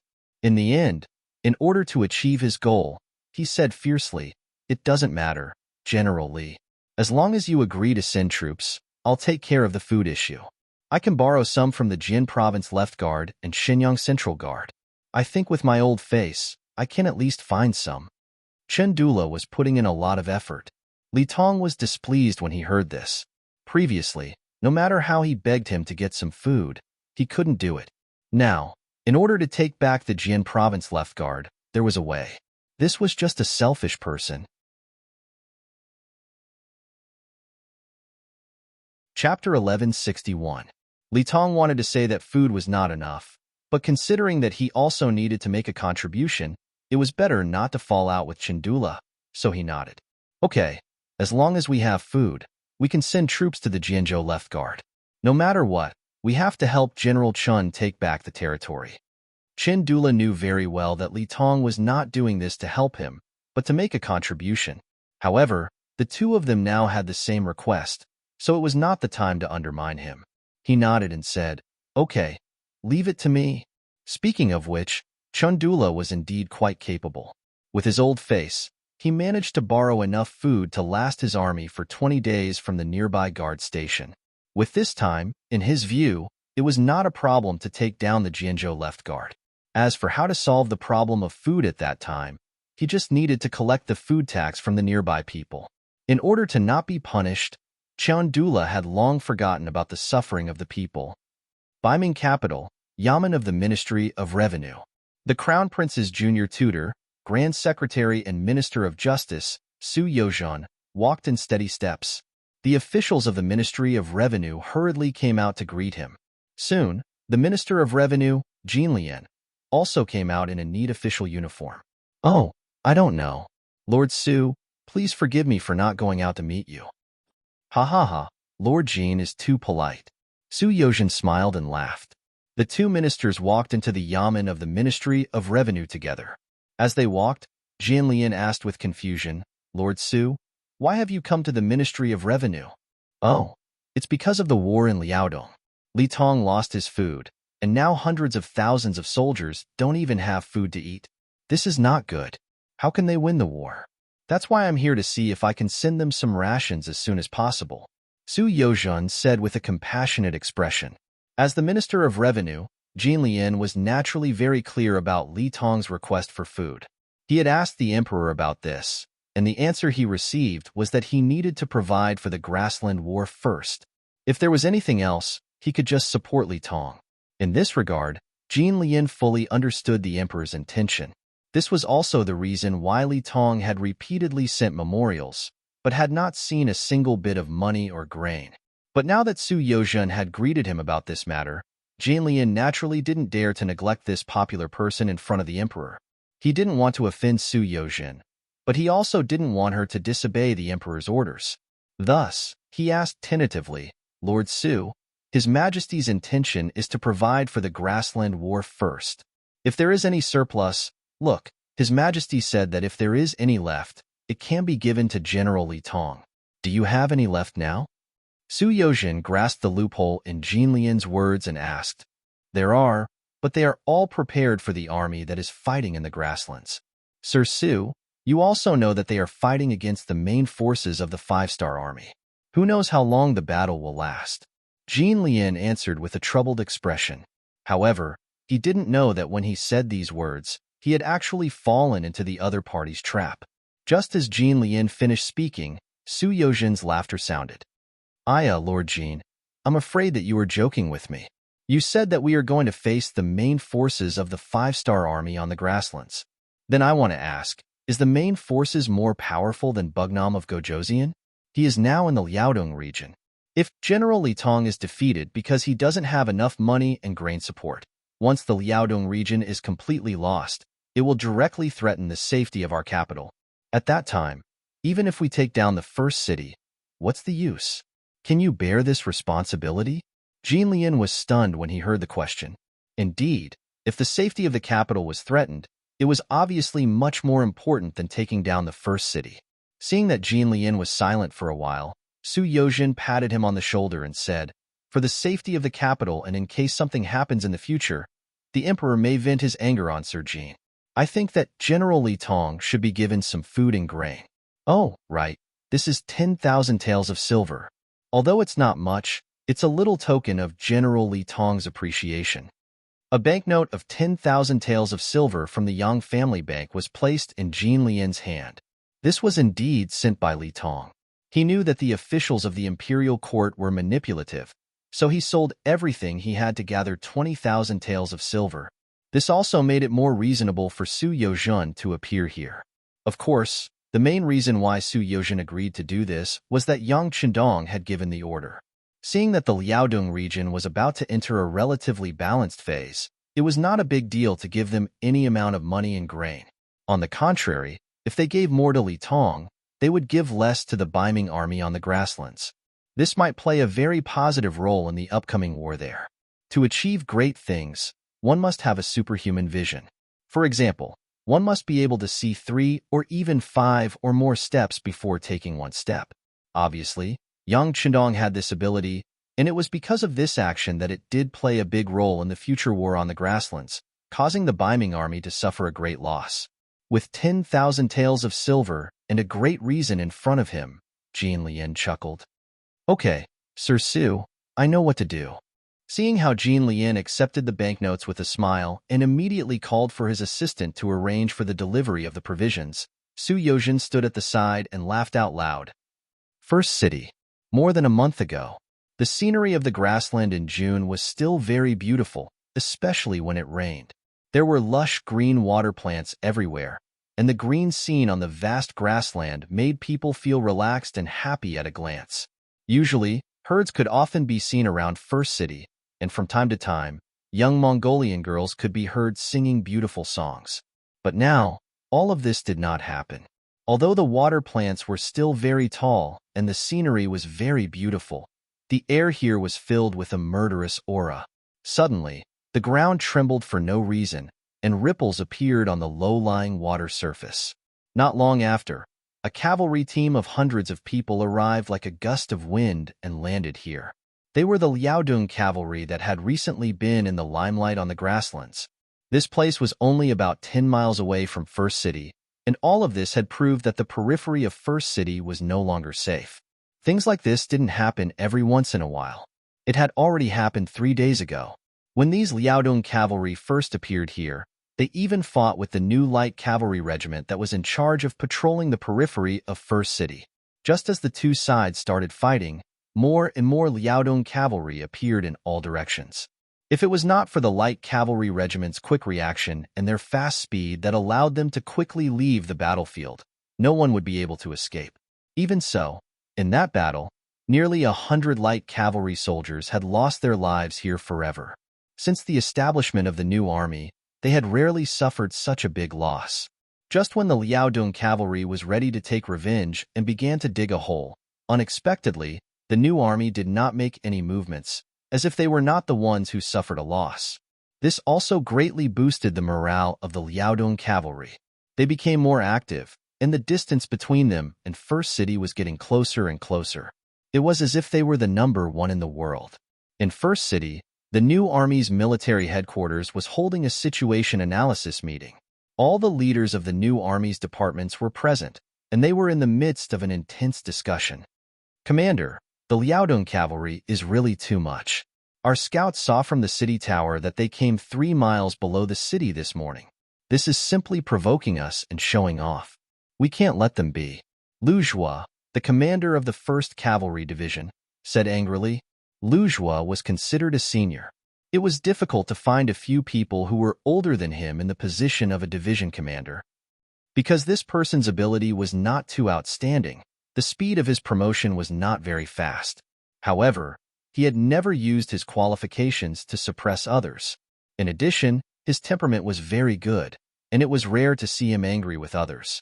Over time, everyone thought that he had lost his temper. Who would have thought that he would actually lose his temper in public today?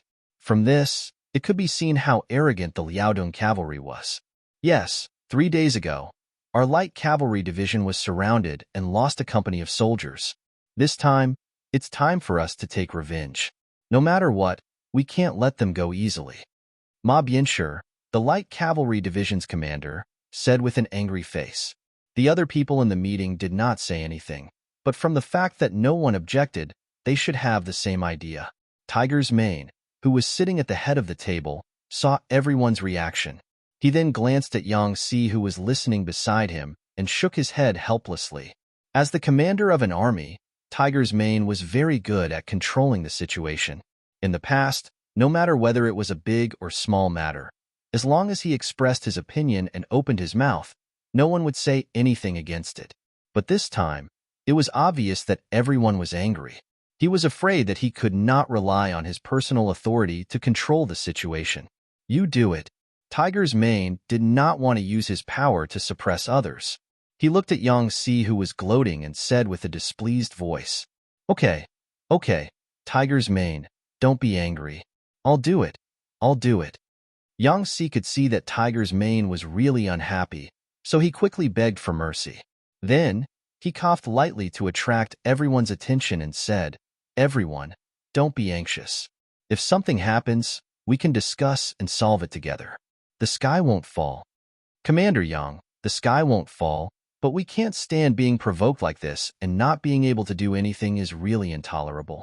Otherwise, how can our new army establish itself in the world?" Commander Lu Zhua thought that Yang Si was here to cause trouble, so when he said these words, he was more or less angry. He even vaguely wanted to remind Yang Si that this was their new army's problem and had nothing to do with the logistics division. Chapter 1162. Tiger's Mane also understood the hidden meaning in these words. He immediately glared at Lu Zhua and said, "Division Commander Lu, what kind of bullshit are you spouting?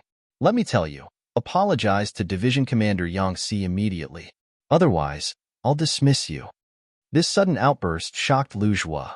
Given Tiger's Mane's usual power, Lu Zhua also knew that his qualifications would not be taken seriously by others. He could only cup his hands together and say to Yang Si, "Division Commander Yang, I was reckless just now. I'm sorry, but you know, I'm not here for you. Okay, I know what's going on. Division Commander Lu, you don't have to explain. I just hope that everyone can listen to me, an outsider of the new army, say a few words, okay?" Yang Si smiled nonchalantly. He even intentionally pointed out the fact that he wasn't a member of the new army. Lu Zhua immediately lowered his head with a red face. The others also didn't dare to say anything against it. Not to mention that the logistics division was not only an establishment of a division, but also in charge of all the food and money in the beginning city. Yang Si himself was a servant of Bugnam of Gojoseon and was an extremely close existence. Look at what he called Tiger's Mane. That was a unique title, Tiger Head. Look at what he called Beta Persei, second brother. Who was Beta Persei? He was by Yang Chindong's side all year round. All the military and political affairs were first passed through his hands before they were sent to Bugnam of Gojoseon. If such an important person was offended, it was not something that the people below could bear to let him talk nonsense beside Bugnam of Gojoseon. Considering the importance of Yang Xi's identity, everyone had no choice but to calm down. When a pin drop could be heard in the conference room, Yang Xi's voice also entered everyone's ears. Everyone, young master has now ended the war with the Japanese Empire and is leading the army to the Liaodong region in order to reopen a supply route to the beginning city. During this period, Ming and Yesen have joined forces to attack our beginning city first and completely remove the nail of our 5-star army in the grassland. To be honest, this is something that young master absolutely does not want to happen, and we absolutely will not allow it to happen. That's right. Nothing can happen to the beginning city. After hearing this, everyone nodded and agreed. Of course, nothing can happen to the beginning city. Yang Xi first set the tone, but then he shook his head and said, "It's just that the situation is like this. It's not that I want to boost the morale of others and diminish our own prestige. Although our new army is strong enough and we are not afraid of any opponent, this time it's the coalition army of Ming and Yesen. Among them, Ming sent 200,000 troops and Yesen sent 120,000 cavalry. How can they be so easy to deal with?" And according to reliable news, behind this 320,000 army, there are 30,000 Yesen cavalry and 100,000 Ming army preparing for war. Once they find an opportunity, they will rush up at any time and tear us apart. Everyone was an important officer in the new army, so they knew a little about how many troops the other party had. However, this was the first time they heard about the 130,000 troops. Because of this, everyone quickly calculated in their hearts how high their chances of winning would be once this force joined the battle. Yang Xi saw everyone's reaction and chuckled. "Everyone, think about it. If we really go out of the city and fight with the enemy, then with just us alone, do you think we'll be a match for these 400,000 enemies? When the time comes, even if we use the tactic of taking turns to fight, I'm afraid we will be exhausted to death, right? Therefore, it's absolutely impossible to fight outside the city. The only thing we can do is to fight a defensive battle and let them attack. We can exhaust their strength in the continuous siege and achieve the goal of drawing everyone's military strength closer. We indeed don't have much confidence in fighting outside the city, but if we let them attack while we defend, our chances of winning aren't small. For this matter, Tigerhead and I have already made preparations. Now, I can tell everyone everything. For this battle, our logistics division has prepared 70,000 soldiers to defend the city." As soon as his voice fell, everyone in the meeting, except for Commander Ming, looked very shocked. 70,000 people, that's a lot. No wonder the logistics division was so busy a while ago. It seems like it was because of this matter. That's right. With these 70,000 men and our new army, it's not like we don't have a chance to defend the city. There's a chance for us to fight this battle well. While the officers were still sighing about the 70,000 new soldiers, there were people in the crowd who were thinking about other things. For example, the recon commander, Ding Shan, was willing to use his brain. To be able to become a recon commander, needless to say, one's brain had to be flexible. Only an extremely smart person could do this job well. Because Ding Shan used to dress up as a wealthy merchant and go deep into enemy territory when he was doing reconnaissance, he also knew a lot about economic matters. Seeing that everyone was excited about the 70,000 soldiers guarding the city, Ding Shan was indeed thinking about other things. Since the commander called everyone for a meeting this time, he should say whatever was on his mind. He decided to raise the 2 questions in his heart. "Commander, Division Commander Yang Xi, I have 2 questions to ask, but I don't know if I can say them." After hesitating for a while, Ding Shan finally decided to open his mouth and ask the questions. "Commander Ding, I've said before that you can say anything in this meeting. If you have any questions, just take them out for everyone to discuss," Tigerhead said. He knew that Ding Shan was worried that talking too much would cause him to be dissatisfied. With Tigerhead's support, Ding Shan became bolder and smoother when he spoke. "Commander, Division Commander Yang Xi, I have a total of 2 questions. First, the sudden appearance of 70,000 soldiers guarding the city is naturally a good thing. However, As far as I know, there is not much food left in the city. If the beginning city is surrounded for a long time, how long can the food last? Second, if Ming and Yesin give up attacking our beginning city and attack Imobe city instead, do we need reinforcements? He did not say much, but all he said were key words. In an instant, the originally silent meeting room became lively again.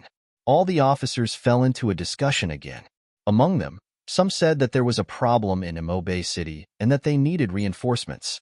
Their point of view was that it was also a part of the beginning city, so there must not be any problems. Of course, there were also objections. The reason was that even the beginning city was in danger. How could they spare the energy to reinforce others?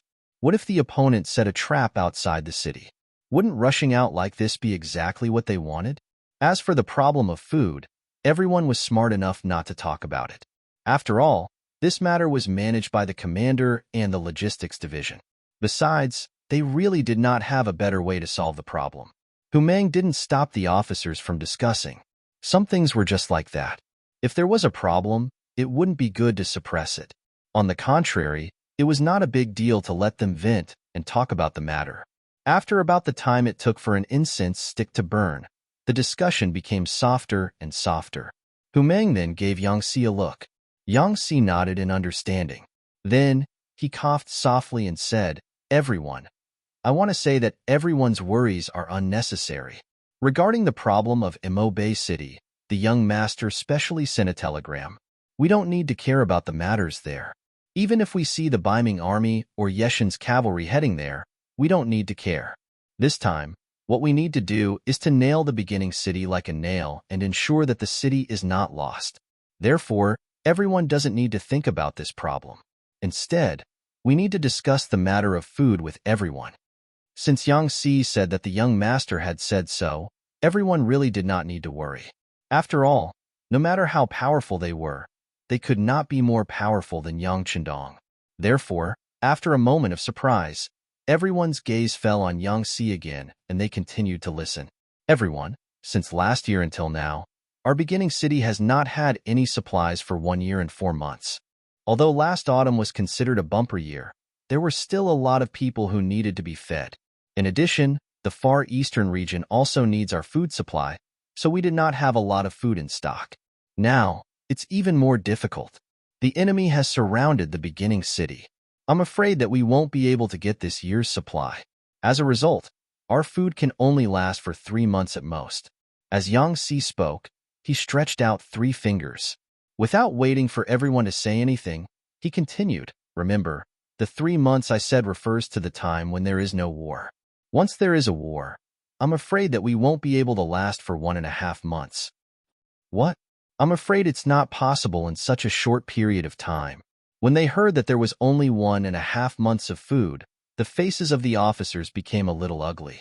Everyone knew that when there was no war, there was no need to consume too much physical strength, so the food required would be correspondingly reduced. On the contrary, when there was a war, they would need to maintain enough physical strength. The more they moved, the more they would need to eat. However, everyone did not expect that the food was only enough for 1.5 months. The current Bugnam of Gojoseon had just entered the Liaodong region not long ago. If he wanted to solve the problem there and open a new supply line, it would not be possible in a short period of time. In this way, didn't it mean that the food in the beginning city was already very insufficient? Seeing the changes in the officers' faces, Tiger Mane knew that he had to say something at this moment. He said with a serious face, "I believe everyone has heard Commander Yangxi's words very clearly.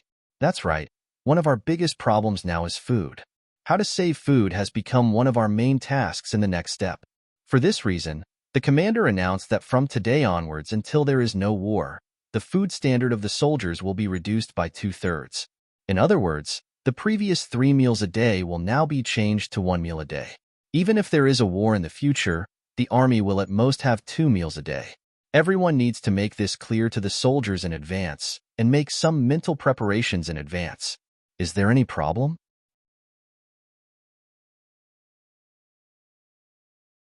Chapter 1163. There was not enough food.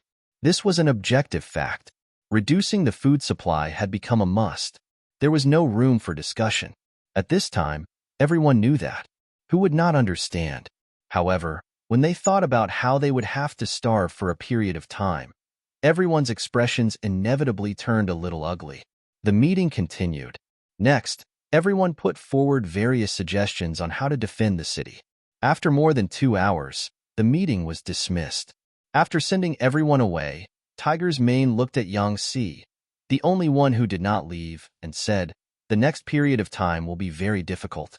Young Master is also watching us from afar. You must hold on." Tiger's Mane, "Don't worry. As long as we are still here, no one can open the gate to enter the first city." Yang Si also put away his playful appearance and said very seriously, 10 days after this meeting, the attack and defense of the first city officially began. 200,000 Ming army and 120,000 Yesen cavalry appeared from all directions, surrounded the first city, and launched their so-called all-out attack. An all-out attack meant that any point on the battlefield could be the direction of attack in advance. This kind of attack felt like casting a wide net. However, Tiger's Mane was already prepared. Especially with the effect of the mines buried in the ground, they caused a lot of damage to the opponents. It took them 7 days to remove all the mines outside the city and reach the city tower. When the first city was built, it had a large outer city. Now was the time to play a role, especially under the protection of a wide moat. In addition, it was the rainy season, which brought a lot of trouble to the Ming army's attack. The new army relied on these external environmental advantages to stall for time day by day. Until now, more than 20 days had passed since the attack, but they still did not let the Ming army and Yesen cavalry gain any advantage. At this time, Yang Chendong sent a telegram saying that he had pacified nearly 2/3 of the territory in Liaodong. At the same time, he had also opened a new supply line. Now, he was on his way to Sher City. However, considering that the mountain was high and the road was long, it would take at least a month to transport the supplies. Hope appeared, but it took some time. Tiger's Mane, Yu Mian, and Yang Si all let out a long sigh of relief when they saw the telegram. "Great, I can finally see hope." Yu Mian chuckled. "That's right. Young Master is indeed Young Master. He solved most of the problems in Liaodong in such a short time. At the same time, he also opened up the supply line." "That's amazing," Yang Si said with a sigh. Only Tiger's Mane did not say anything. When he saw the two of them looking at him, he could not help but say, "But how are we going to survive the next month?" "Yang Si, to be honest, how many days can our provisions last?" If we continue to develop like this, I'm afraid we will have nothing in half a month." Tiger's Mane, "You know that the soldiers stand on the city tower every day to defend against the enemy. If they don't even have enough to eat, how can they have the strength to fight?" Yang Si, as a logistics officer in charge of money and provisions, actually took the initiative to speak for the army at this moment. From this, it could be seen how limited the food distributed every day was. "No, half a month is definitely not enough. You have also read the telegram just now. I'm afraid it will take at least a month for the young master to arrive here. This does not exclude the possibility of other accidents happening. In other words, it may take even longer. When that time comes, we will have an empty army but no food. How are we going to fight this war?" So, as if he had made a very heavy decision, Tiger's Mane said aloud, "So the food distribution must be checked. The soldiers who are on the battlefield can only have 1 meal a day. Those who are not on the battlefield can have 1 meal every 2 days. Usually, we can boil more water for them to drink. At worst, we can add some rice and make it into rice soup. It's just a little thinner, that's all." "What? That won't do." When Yu Mian heard this, he was shocked. Although he was not a soldier, he knew that if the soldiers did not keep up with the nutrition, it would greatly affect their performance. "What do you mean by that?" "I am the commander of the new army, the highest-ranking officer here. Since I have said so, then it's settled. I know my soldiers, they will definitely be able to persevere." When Tiger's Mane said this, tears were already welling up in his eyes. This decision was made by him, and he knew very well what the consequences would be. However, if they did not suffer now and tighten their stomachs, once there was not a single grain of food in the city would collapse by itself. Tiger's Mane's attitude was very firm. After Yu Mian and Yang Si looked at each other, They knew that it was useless to say anything now. Both of them expressed their support.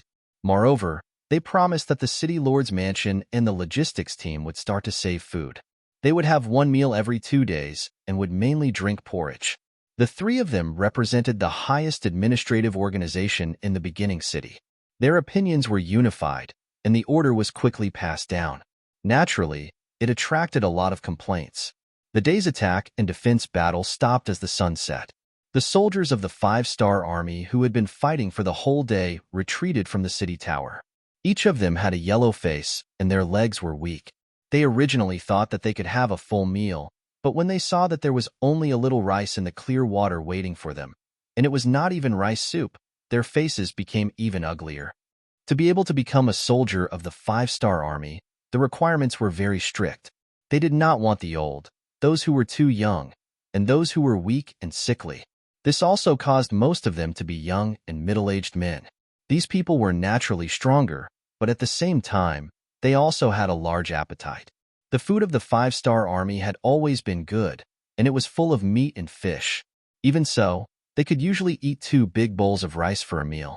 When there was not enough oil, it was normal to eat 3 or 4 big bowls. However, now, they could eat as much as they wanted, but they could not eat until they were full. One could imagine how big the contrast was. Therefore, some soldiers could not help but complain. If we eat this, how are we going to go up the city tower to fight tomorrow? That's right. If we don't have enough food and don't have the strength, how are we going to defend the city? That's right, that's right. Someone took the lead, and soon, more soldiers began to agree. They did not want to cause trouble, but their stomachs rebelled first. Enough.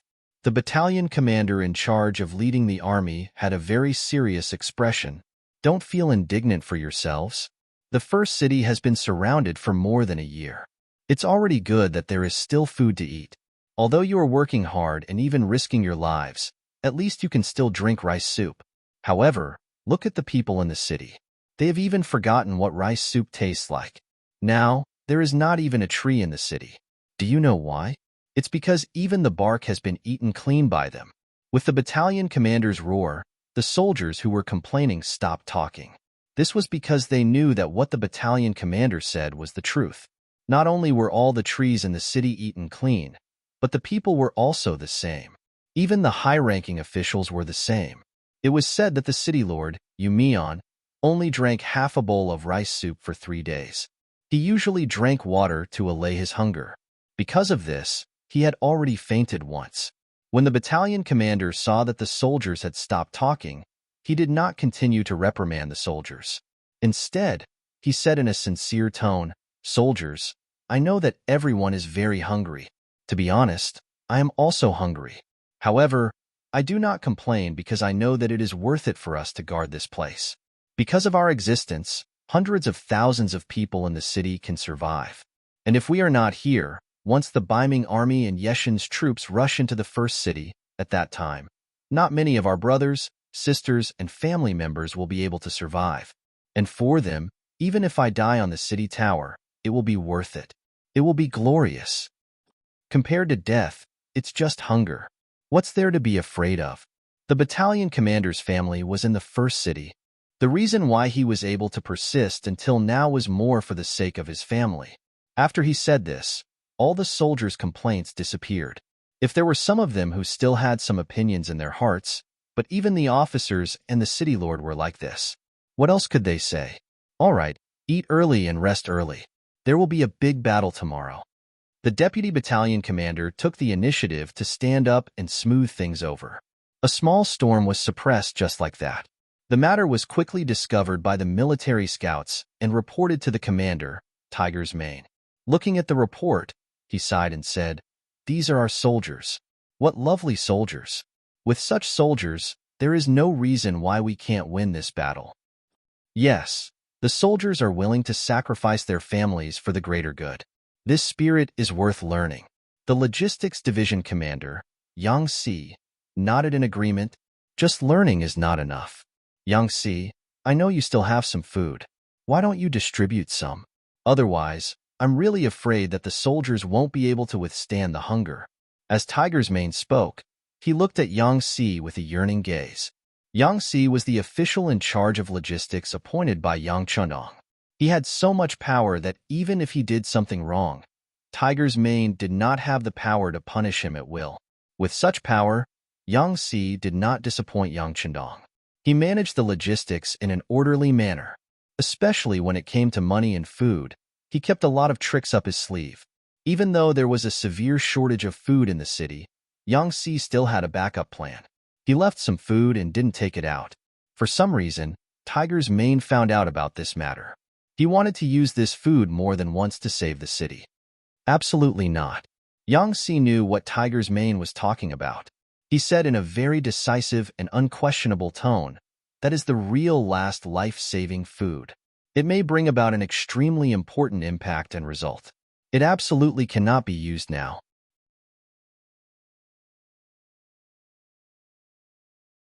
Chapter 1164.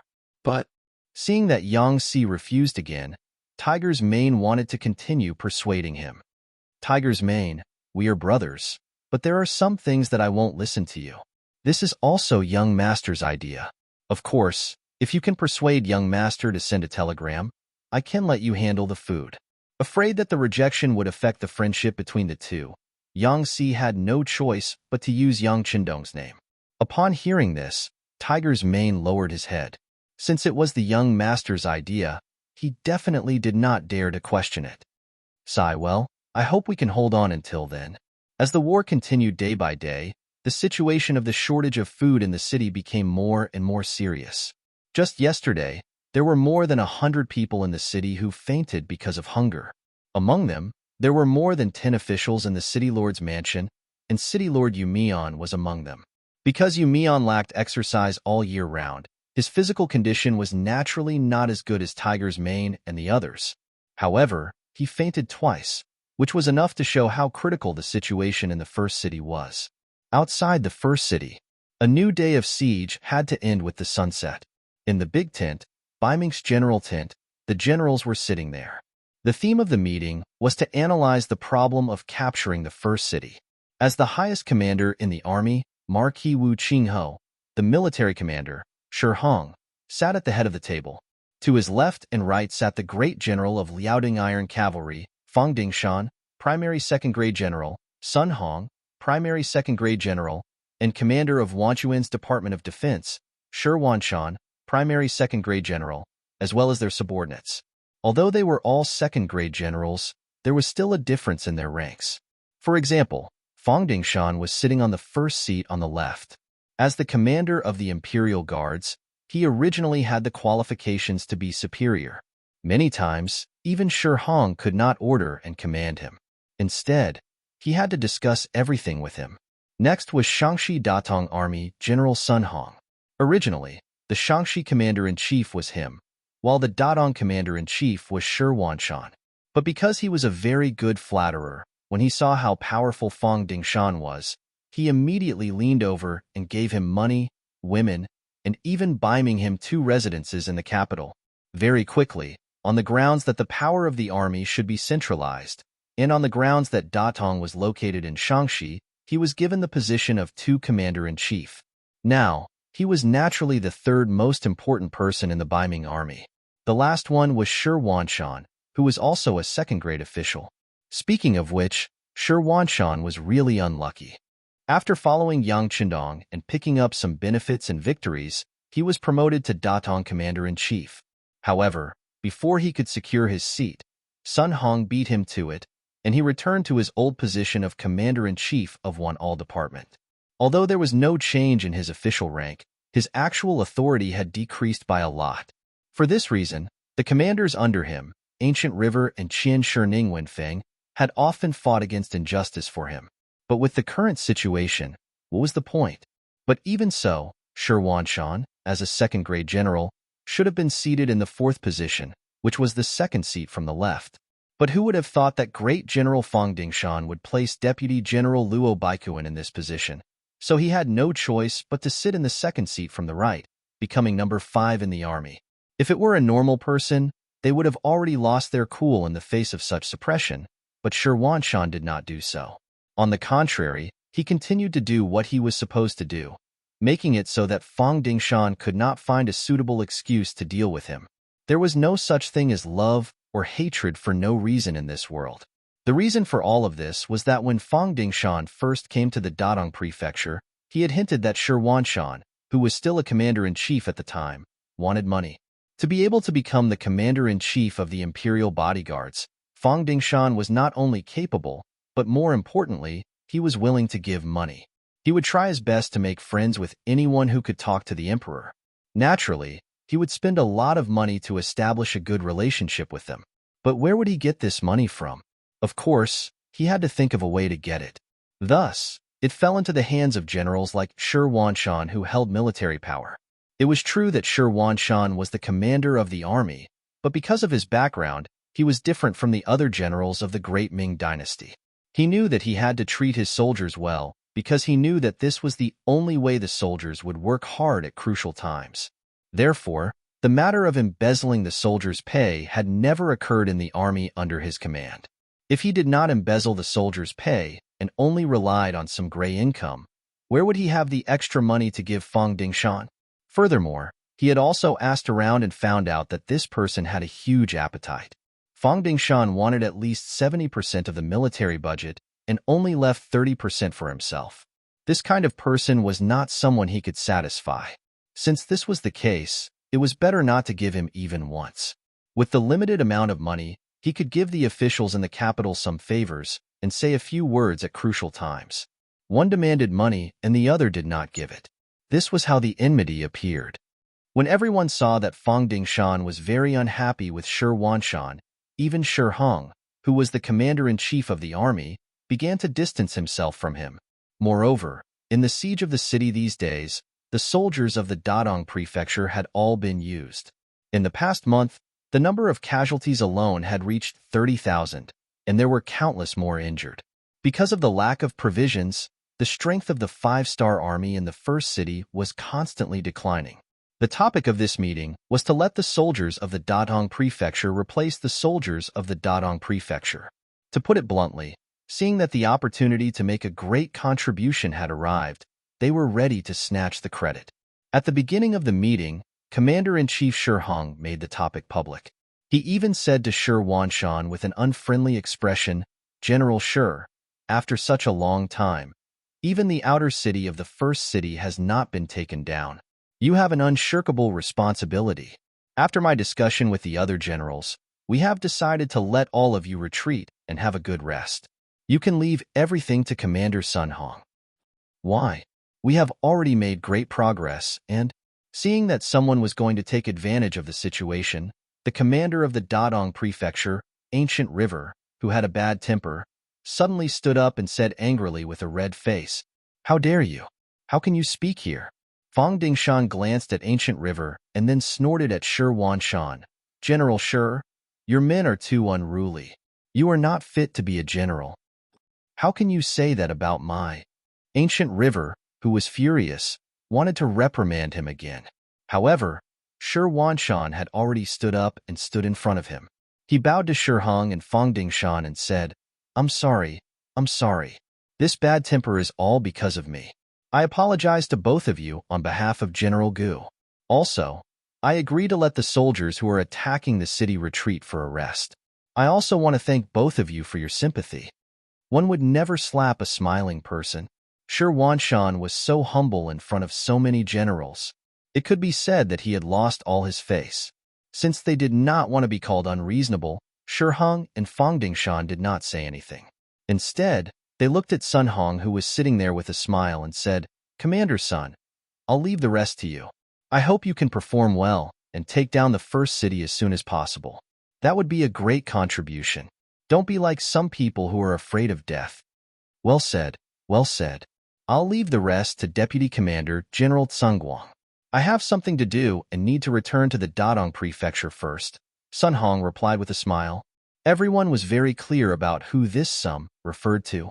Everyone could not help but look at Shi Wanshan with a trace of coldness. There were even some people who intentionally shifted their positions and distanced themselves from Shi Wanshan and the other two. It was as if whoever was closer to him would be infected and be tainted with bad luck. Shi Wanshan's expression remained the same as usual. It was as if all of this had nothing to do with him.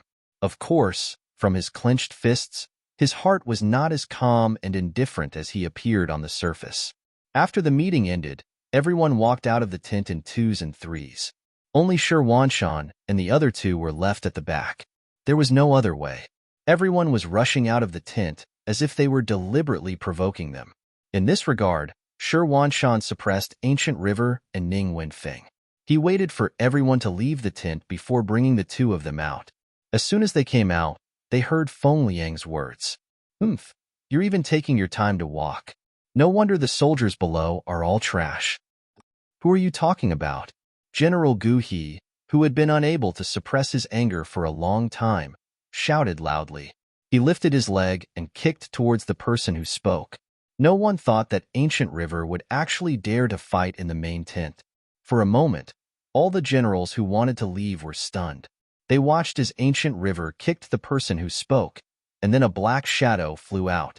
The person who flew out was Datong's deputy general Tsungguang. He was a soft-footed general who had relied on giving money to Shi Hong and Fang Dingshan to become a secondary rank 2 military officer. It was because he had given money to Tsungguang that Ancient River had humiliated him in public. Now that he finally had a chance to return the favor, how could he be polite? He immediately mocked him. He never thought that Ancient River would be so bold as to attack a fellow general in front of everyone. In the laws of the Great Ming Dynasty, there were strict rules against fighting between generals. In order to prevent internal strife, the heaviest punishment was death. Gu He was also in a fit of anger. He did not consider so much at all. That was why he kicked out. After he kicked out, Shi Wanshan, who was at the side, was shocked. He quickly tried to stop Gu He. At the same time, he shouted, "Gu He, you can't do this. It's not worth losing your life for this kind of person." After he kicked out, Ancient River instantly thought of the military rules and regulations. However, considering that he had already attacked, how could he be polite? Since he was going to die no matter what, he wanted to kill to make up for it. He directly rushed towards Tsungguang, who was lying on the ground.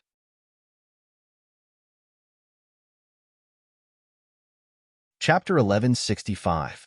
Seeing that another large foot was about to land on Tsungguang's body, and it was aimed at his face, the other generals who were watching the commotion cried out in alarm. They then retreated one after another, as if they were worried that they would be provoked by the aftermath and get involved in the dispute. Contrary to the crowd, there was a figure that shot out swiftly and used his own body to block Ancient River's foot. Plop! After a muffled sound, the figure pulled Tsungguang and retreated 2 feet away. Ancient River was furious that his first kick had failed. He strode forward, intending to give Tsungguang 2 more kicks. In short, he was determined to kick Tsungguang to death. However, he no longer had the chance because the figure that was protecting Tsungguang had already stepped forward and stood horizontally in front of him. The person who had just arrived was young, but his face was full of heroic spirit. Facing the furious Ancient River, not only did he not back down, but he also threw a punch at the unsuspecting Ancient River's chest, forcing him to take 3 steps back. Taking advantage of this, Shi Wanshan rushed over and hugged the furious Ancient River from behind. When the other generals saw that the matter was about to end, they all pretended to be good people and surrounded Ancient River, causing him to have no chance to attack. What's going on? Just as the generals were in a mess, a mighty voice rang out. It was Shi Hong, who had rushed over after hearing the news. When he saw Shi Hong appear, Tsungguang did not know where he got the strength from, but he immediately stood up from the ground and jogged to Shi Hong's side. "Marquis, you have to make a decision for me. Just now, this Ancient River kicked me like a madman. If it wasn't for the fact that my subordinate still had some strength, I'm afraid that I would have been kicked to death." Tsungguang was right. Ancient River wanted to take his life. If it wasn't for the fact that weapons were not allowed in the tent during the political discussion, he would have been killed by now. "Ancient River, how dare you do something like this? Men, lock him up. After Marquis investigates the matter, he will be severely punished," Shi Hong said with a serious face. For something like this to happen in the military, it was clear that Marquis did not put him in his eyes at all. It was no wonder that he was so angry. Immediately, a few armored soldiers came over and tied Ancient River up. Then, under the anxious gazes of Shi Wanshan and Ning Wenfeng, he was taken away. Shi Wanshan, who knew that military discipline was like a mountain, knew very well what the consequences would be if this matter was carried out. He immediately ran in front of Shi Hong and pleaded, "Marquis, this is all a misunderstanding. It's all a misunderstanding. Can you be magnanimous and be lenient?" "What misunderstanding? We'll talk about it after the investigation." Shi Hong flicked his sleeves and left. He did not give Shi Wanshan much opportunity to speak.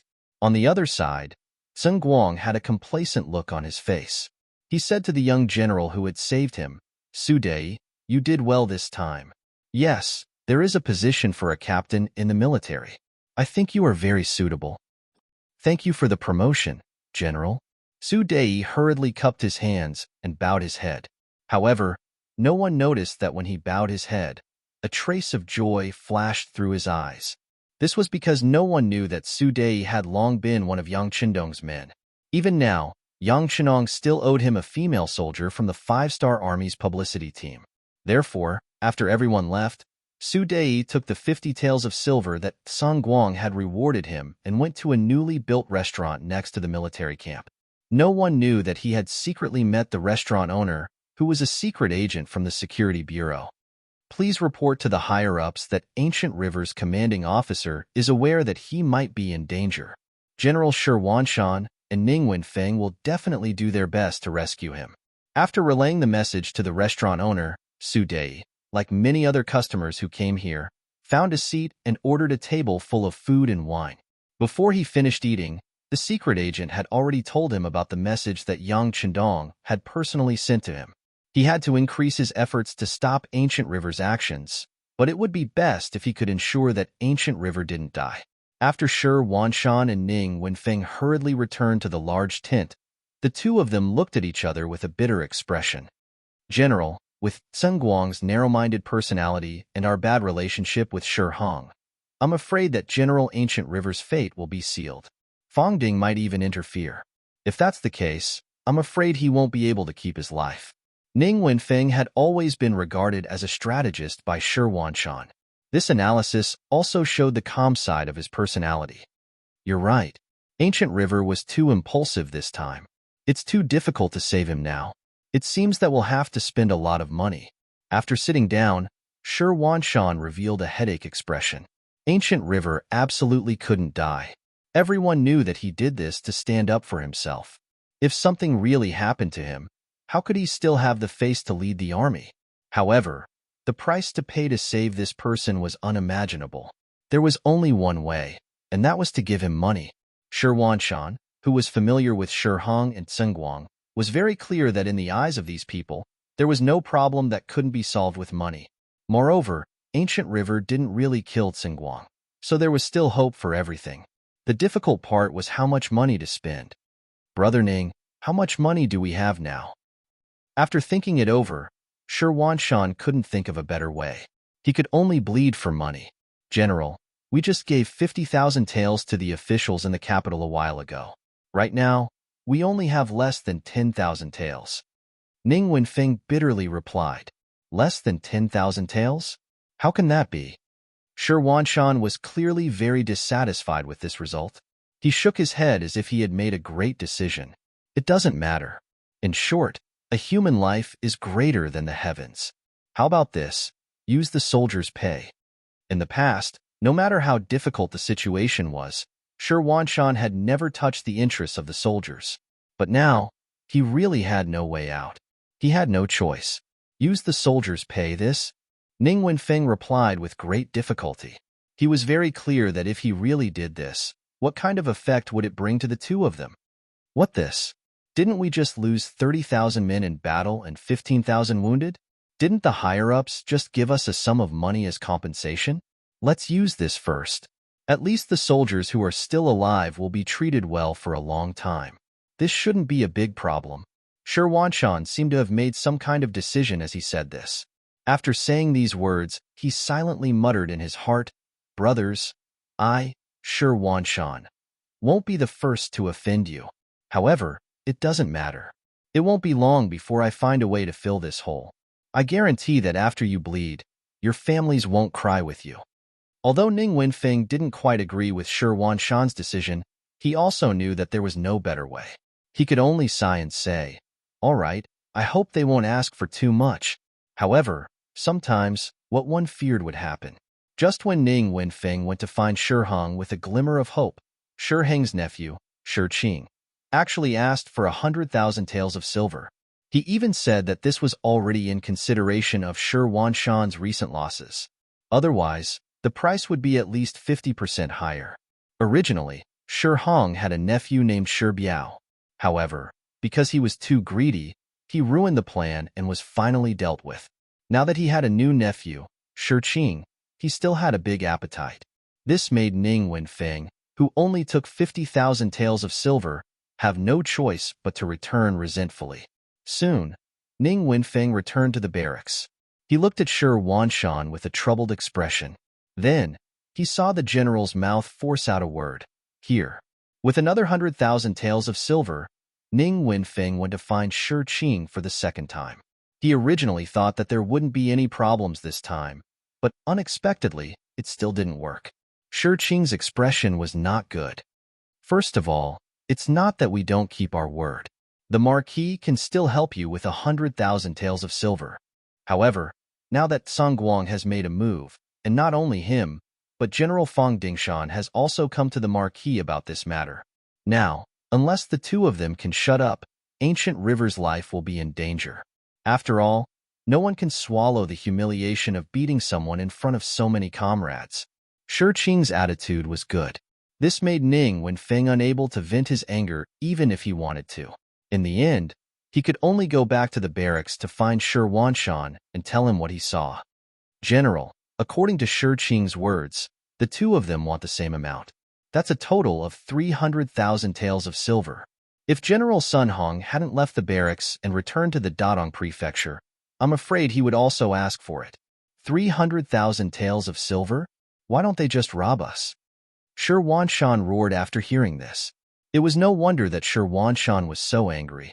According to the salary of the Great Ming Dynasty, the monthly salary of a second-rank official like him was only 61 stones, which was about 777 taels of silver. Now, the Zhu family's bank had to deduct 30% of that. In other words, he only received about 500 taels of silver a month. Even if he added in some gray income, the average monthly income was only 2,000 taels of silver. This was not a small amount at the time. It would take him 4 or 5 years to gather 100,000 taels of silver.